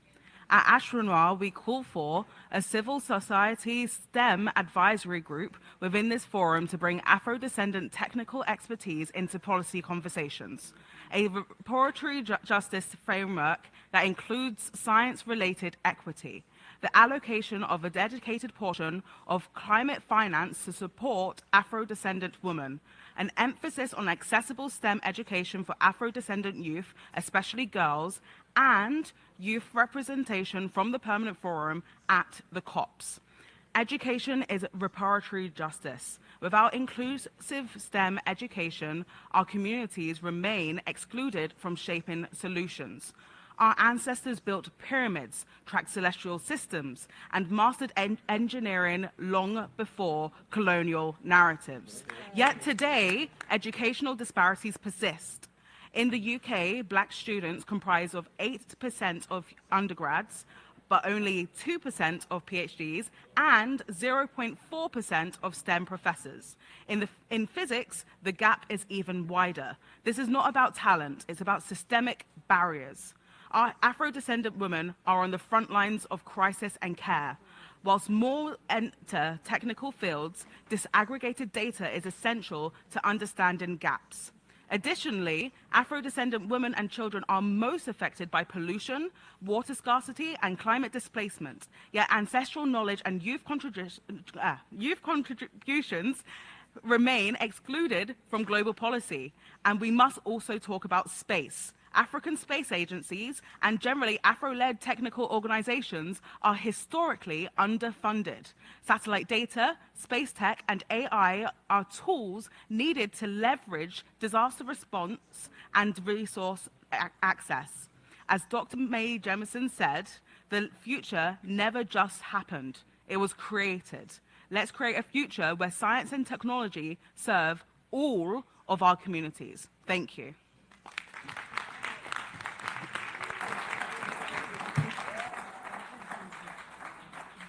Muchas gracias. Thank you. Clelia Preste. Seguido de Nina. followed by Nina Wabana. Clelia tiene la palabra. You have the floor. Thank you. First of all, how are you all? Como estão ustedes todos? Como estão vocês? I will speak in Portuguese, my language. My name is Clélia Prestes. I am from Alma Psique Negritude, the Brazilian organization with 30 years of actions for Negro populations, the Black population's health. More governments must ensure the right to health for the Black population, particularly mental health. Governments must expand the references for care with Black references and introduce knowledge and technology for traditional societies and civil society. We recommend that the forum brings symbolic reparations to expand the erroneous meanings given to Black people as well as white people. The relationships between these groups and how they perceive themselves and socially. We also recommend to adopt public policies toward mental health, defending human rights. We also need public policies focused on youth and children. We also need care for people with psychological suffering. We need the end to the practice of involuntary internment. We need international cooperation to ensure that all Black population in Africa and in the diaspora receive mental health care, as well as equity and liberty. Thank you very much. Gracias a usted. Muito Thank you. Nina Wabana is next, followed by Nari Mikmam. Nina tiene la palabra. Nina has the floor. Distinguished members of the forum, dear delegates, my name is Nina Wabana Ndombe. Wabana, named by my father, means mother of children. Ndombe, my mother's family name, means black. I advocate for the dignity of the Democratic Republic of Congo's people and youth and in the African continent, both at home and in the diaspora. It is time to stop turning a blind eye to what is happening in Congo as we talk about reparatory justice for Africa through restitution. Why can't we act to stop the bloodshed and pillaging of Congo's natural resources?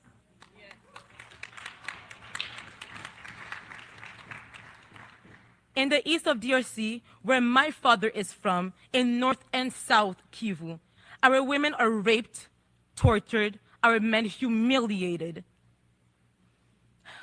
All of this to loot Congo's natural resources and fuel the global digital economy. Computer chips that power artificial intelligence engines are made from critical minerals from Congo. Your smartphones most likely contains approximately 9 grams from coltan mines in eastern Congo. Cobalt mined in Congo powers 60% of the world's electric cars. The world is enjoying this new digital economy while Congo is a victim of a silent genocide for more than 30 years. By the way, for economic gains, general cost. We call on the United Nations to take responsibility for its historical role and act immediately. We call on the African and Afro-descendant to mobilize and act to end the ongoing killing of the Congo and pillaging of its critical minerals.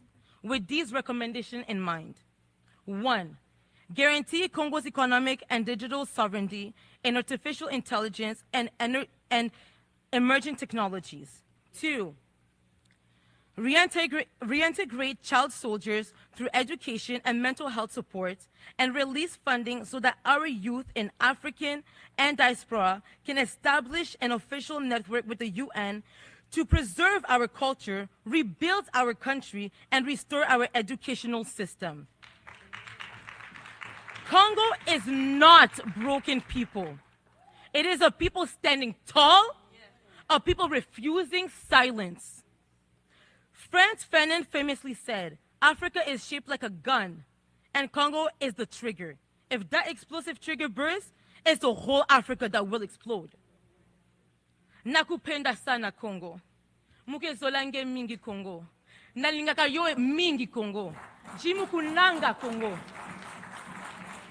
I love you so much, Congo. Eu amo vocês, Congo.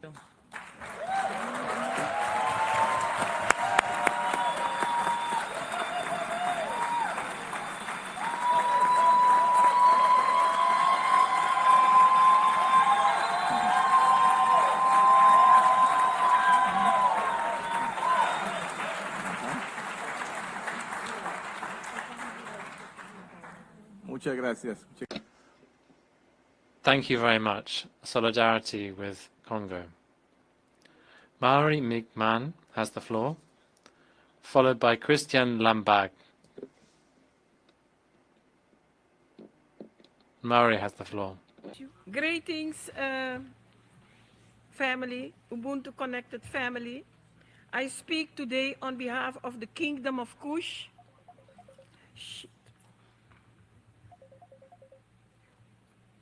Oh, what happened here?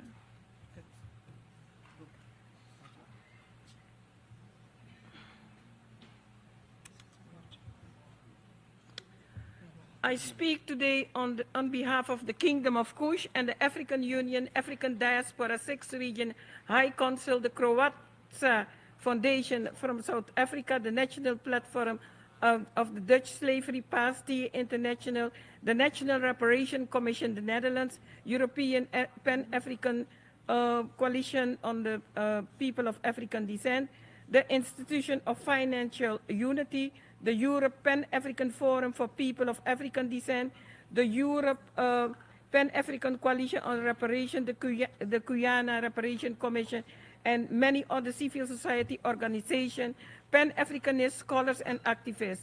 Chair, yesterday the 15th, we gathered, hosted by the Kingdom of Kush and the African Union 6th Region High Council for a root synergy conversation on land rights and reparatory justice. What we heard were not just testimonies, they were cries of identity loss, forced displacement, and spiritual disconnection. Yet we were also uplifted by the vital contribution of the UN Working Group of Experts on People of African Descent and the CIDO, the African Union 6th Region, African Union Diaspora Division, CIDO. Chair, reparations are not optional. They are overdue legal and moral obligations. And land is not simply territory, it is memory, lineage, and legacy. Our commitment to Pan-African indigenous repairs reflects a call for rematriation, the cultural, spiritual, and ecological restoration of what was taken. We assert our sacred covenant with Mother Earth across the continent and the diaspora, recognized as Africa's 6th region. This includes land where African people were dispersed, and land that holds our memory, our rivers, mountains, forests, and sacred sites. Restoration is not symbolic, it is a fundamental healing process and an ancestral obligation. In conclusion, I submit select paragraphs from our April 15 declaration to this forum and ask that it be considered in your consultation mandate. Chair, I close.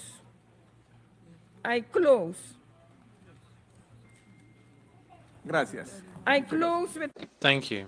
nation without an identity is a nation open to manipulation.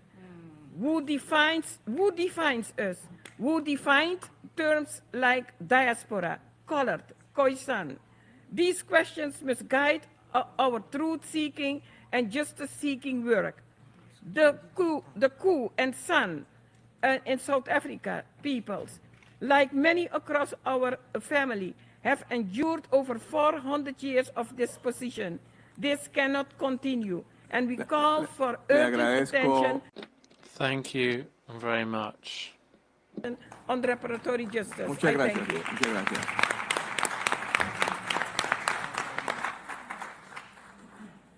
Tiene la palabra.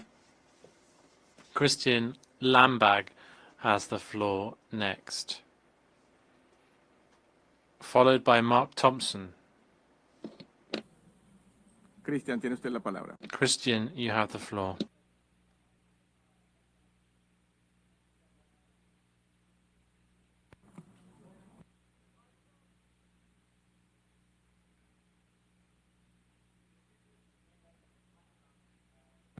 Excellencies and fellow advocates, I am honored to address the esteemed body on a matter of profound urgency and transformative potential, the intersection of artificial intelligence and digital justice for people of African descent.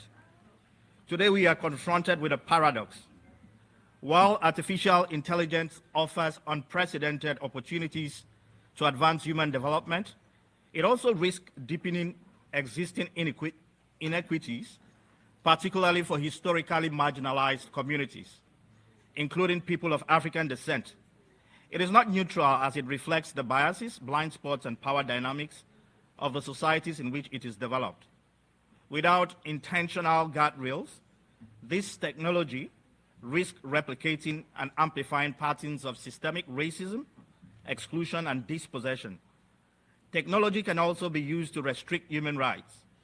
Countries can censor the information they allow people within their borders to see, or cut off international access to international media to prevent the release of news from inside the state.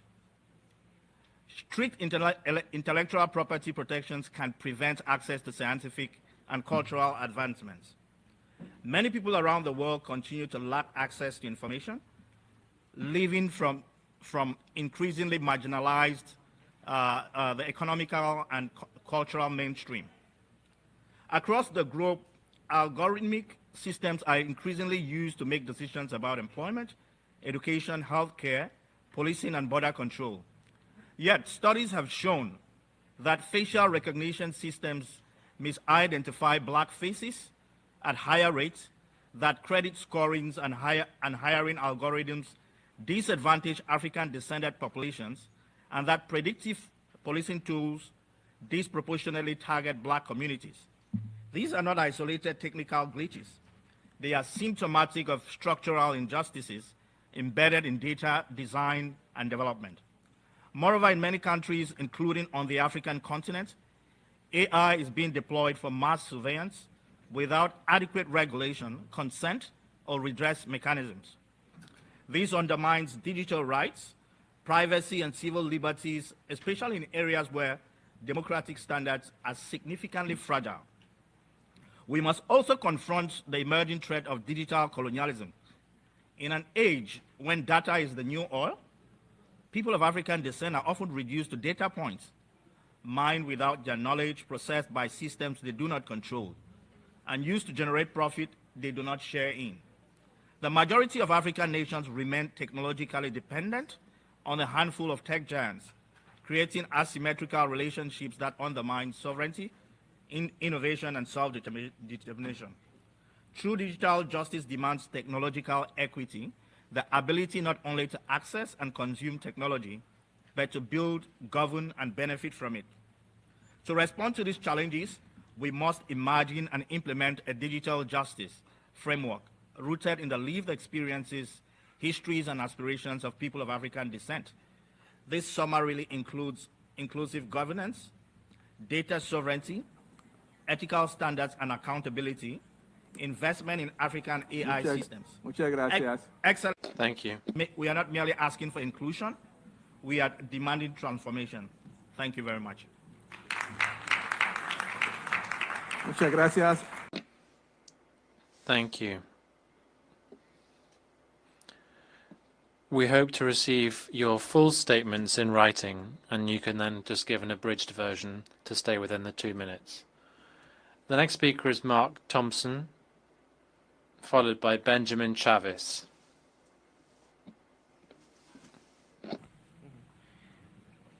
Thank you. Good afternoon, Permanent Forum. Our Proctor Conference General Secretary Mama Ivy Lane Carruthers spoke yesterday on how this new artificial intelligence digital era is changing what it means to be human. We cannot allow those who have historically minimized African humanity to define humanity again today vis-a-vis artificial intelligence. We can't allow hegemonic white supremacist unintelligence to oversee artificial intelligence. What we are discussing today is just the latest in information exploitation. Before digital technology, disinformation warfare was always waged against African people. Disinformation and civilization began in Greece when it actually began with us in Africa. So while this is nothing new, it may be more dangerous. AI often plays God. It replaces actual, real humanity with artificial humanity. Dean Teresa Smallwood of the United Lutheran Seminary recently asked me to design a graphic to include an African woman in a head wrap. I searched Adobe stock online, and there was not a single original photograph of an African woman in head wrap. Every image was AI generated. If everyone in this room were to go to stock.adobe.com right now and type in the search woman in African head wrap, you will see yourself that every image is AI generated. We are being replaced. Meanwhile, the algorithms pit us against one another with the help of fake social media accounts that attack Pan-Africanism, diasporic unity, and that also promote misogynoir and pit African men against African women by borrowing from the recently popular white male incel culture. Why, 30 years after the Million Man March in this country, when black men pledged to protect and defend black women, did we have black men against Kamala Harris? Why? Because AI and these algorithms promoted and continue to promote misogynoir. Lastly, our devices that access these no-good technologies come at the cost, as our sister said, of lives in the Congo. As Musk and Trump, as we speak, seek to exploit the mineral wealth in the Congo that powers our devices while seeking a new state for white apartheid Afrikaners. And it's not just Congo.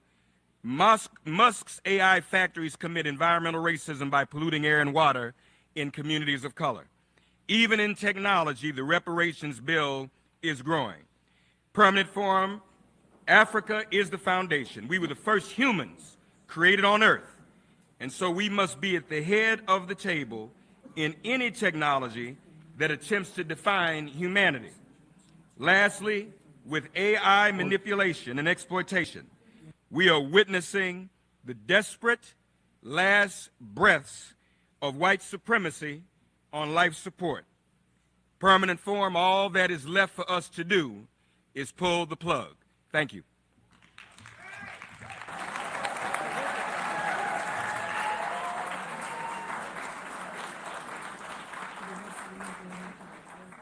Muchas gracias. Thank you. Benjamin Chavis is the next speaker.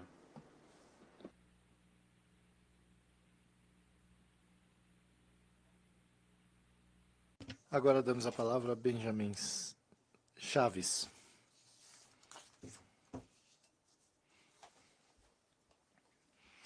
Muito bem, muito obrigado.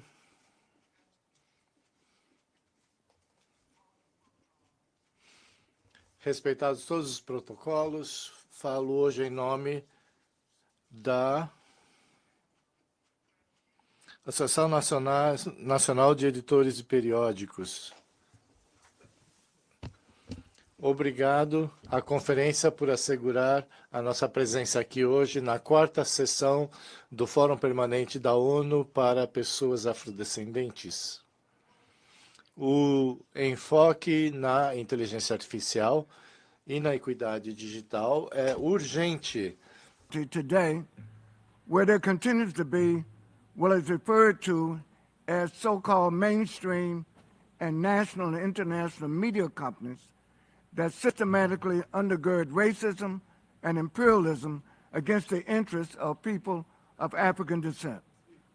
We therefore call on this distinguished gathering of leaders and experts to challenge member states to cite and to prevent the institutionalization of racism in all forms of media, including social media, artificial intelligence, and any form of digital bias and algorithmic discrimination.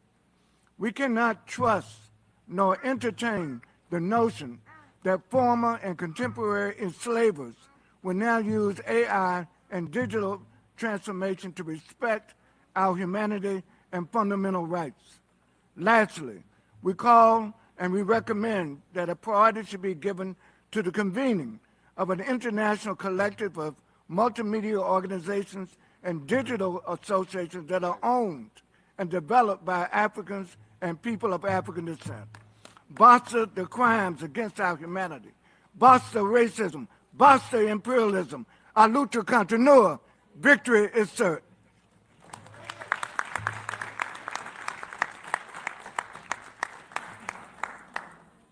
Muchas gracias. Thank you. Dr. Raquel Easton is going to be the next speaker, followed by Sharon Bethy.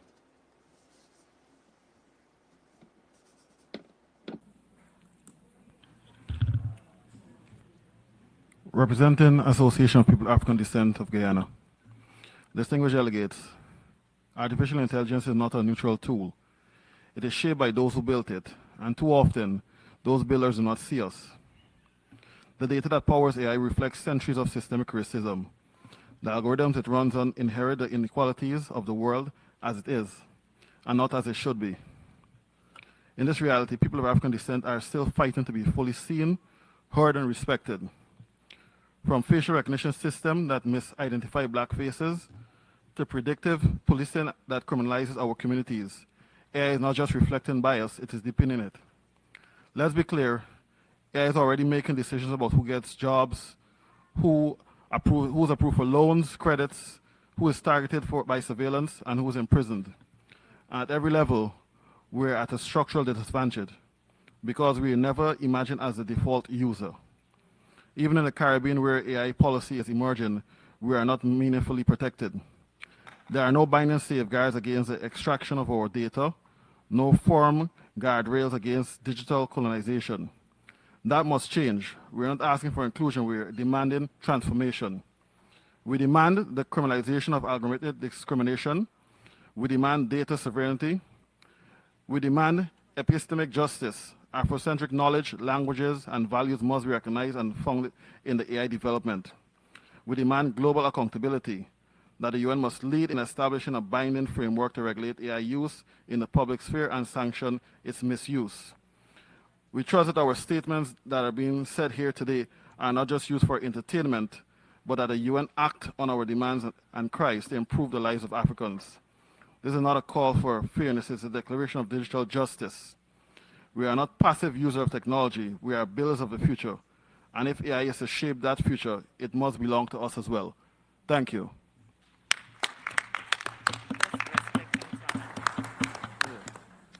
Muchas gracias. Tiene la palabra. Thank you. Fénis France Piar has the floor, followed by James Phineas.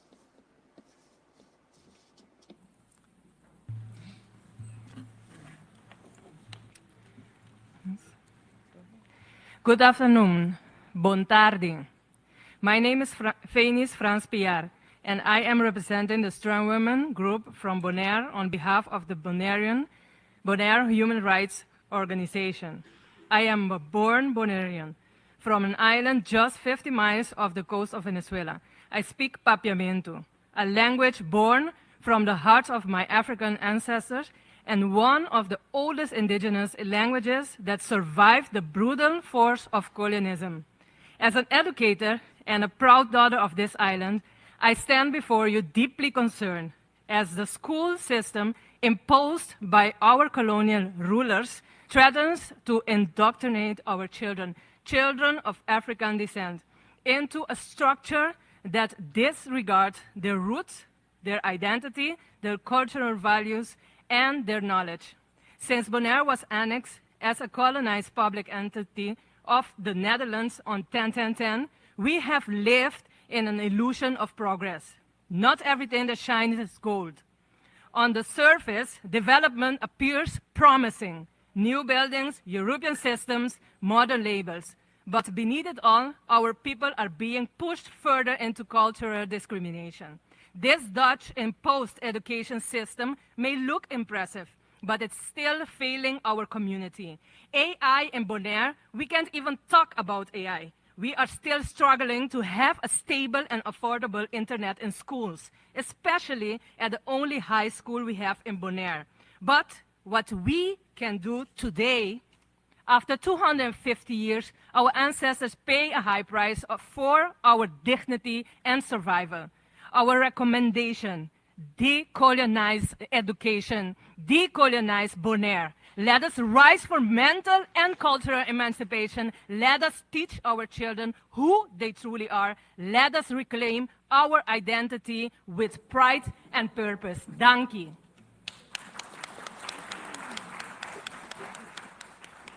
Muchas gracias. Thank you.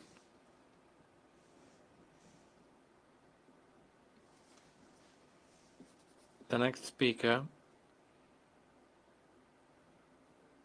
is Cesar Moussa.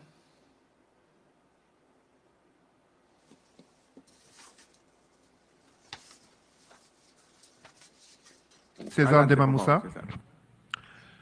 Thank you so much, sisters and brothers and distinguished allies, to be here. I'm taking a moment in addressing the fact that as we speak of the growing digital divide, but also of artificial intelligence, I don't want to add to all the great comments and all the propositions that have been made, but I'd like to offer notably some roads of solutions of improvement, notably for the forum. Let us look at the possibility as at Roots and Culture Canada, where I am the president, I have observed that our race, the black community worldwide, suffers from three cancers of the black psyche. The first one being entertainment, in which far too often our black people, women, men, and youth are depicted negatively, notably by our very own. So as we are here in the permanent forum, where are the black entertainers of this world, such as Jay-Z, Burna Boy, Beyonce, but also Oprah? Can they not be sponsors of this event? And as we speak about AI, as we speak about technology, where are the means that they bring to the cause? Let us dare to confront them with that. The second cancer of the black psyche that I address is consumerism, and how the black community is not poor, but mismanages the finances due to a legacy of slavery and colonization. And as such, I ask the question, with this new technology coming, the new industrial age, to call it what it is, where are the African Union, but also African nations beyond the three countries of the Sahel will make us so proud? Where are they to really come together and to also assist black communities in truly uplifting our own and notably uplifting our youth? Allow me to give the example of the artist known as Prince, who, when he died in 2016, it was discovered that he was actually funding coding for black and Latino youth in the ghettos. This is an example that we can use. And last but not least, and I apologize for my sisters and brothers who may be offended, but it must be said, we need to address the cognitive dissonance of too many of us who praise Jesus and Allah as if they are ignorant to the fact of how those ideologies came at the cost of millions of our own and are still killing millions of our own. Let us use technology to uplift African spirituality, to educate our own, and to notably, as many others have said, bring back the value of not just the divine black feminine, but also to support the mental health, the mental well-being, and the very notion of black masculinity which is killing, dying within too many of our boys and men in the community. As I finish, last but not least, allow me to remind you that as we are here on the indigenous land of Turtle Island, us, whether we are descendant of slavery or descendant of colonization, we must never forget where we come from, Sankofa. We must never forget that we are one, Ubuntu, and Kemet, the mat. We must never forget Kepri, the renewal of our soul, and as such, I give you, as a Sawa from Cameroon, Asiya. It will be fine. Let us stay together. Let us be family in love, respect, and always in togetherness. Thank you all. Muchas gracias.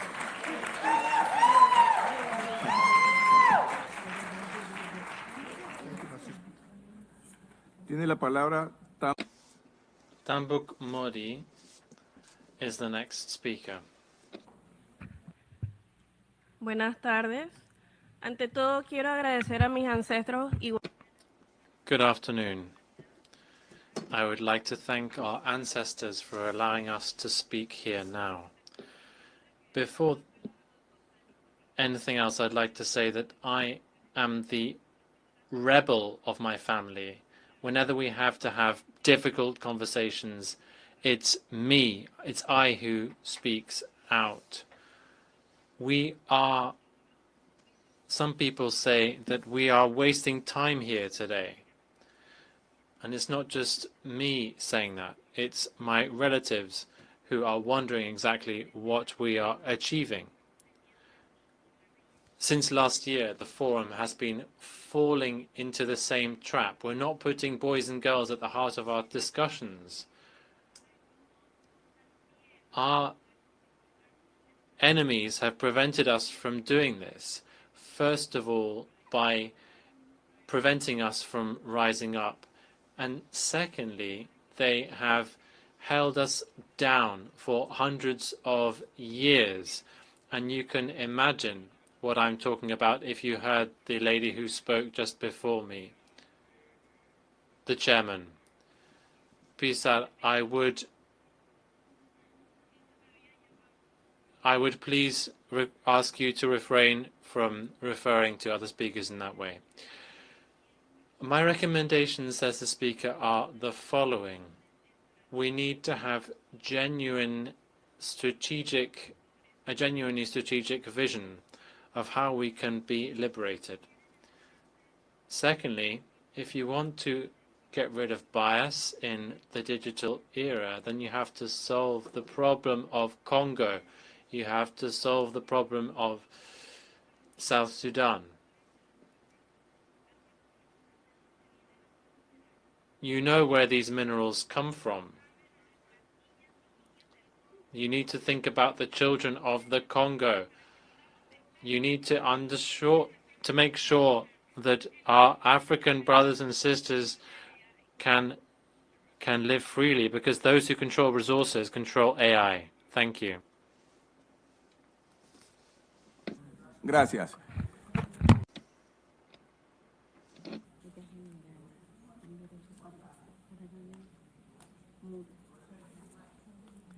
Ahora sí tiene la palabra. Modi has the floor. Gostaria de pedir desculpas, mas queria fazer. I apologize. I would like to make a request to the moderator.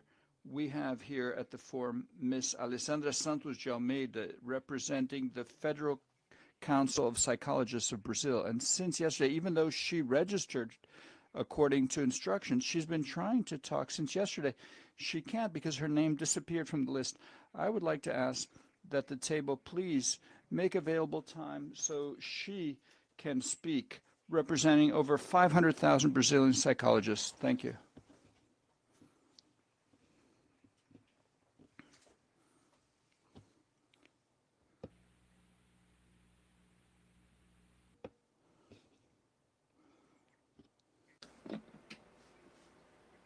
Please, Ntamburi Modi, are you here? Por favor, tienes.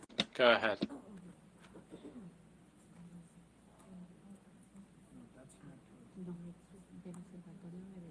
Del Observatorio de Beijing. From the Beijing Observatory, is that right? No se encuentra en la sala. They're not here.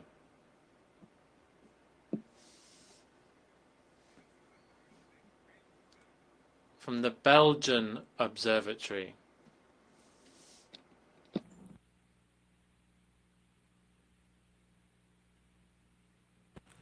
Woohoo. Sorry.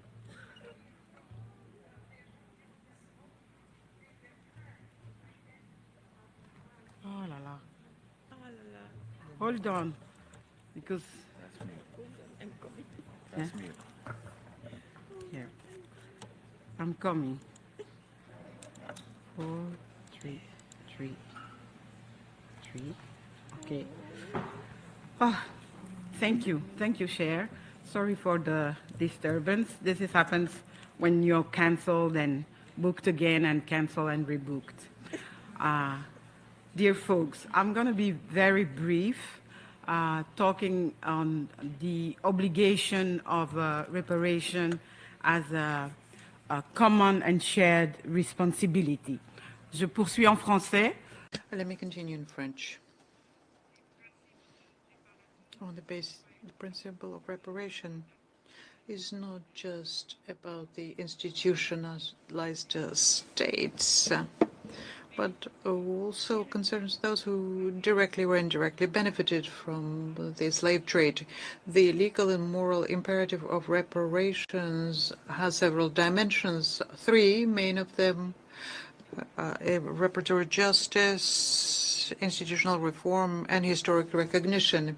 And here, the countries such as Belgium, for example, which didn't exist at the very beginning of this historic debt to the African people, is not limited to symbolic recognition, but needs to go to specific actions: political, public, restitution of cultural goods, and today the digital dimension that we're discussing. Because, as my sisters and my daughters have said, it's based on constant exploitation of goods that had been looted, a massacre, because here we're talking about a massacre. We're talking about 30 years of war on the Congolese soil, and more than 12 million of people who had been killed. And all of this for the benefit and profit of artificial intelligence, which needs more and more products and technologies. It is important, therefore, for us to organize ourselves, to organize African resistance. And this resistance, I think, through digitalization, should also not include the intensive feeding of AI. AI only exists because we feed into it. And our cultures are not the kinds of cultures where you use the image of another so as to destroy the other. So we today need to exercise cultural inclusion. We as Africans, we need to master our image and feed the artificial intelligence with our culture and our standards, and not say that we have lost the war before it began.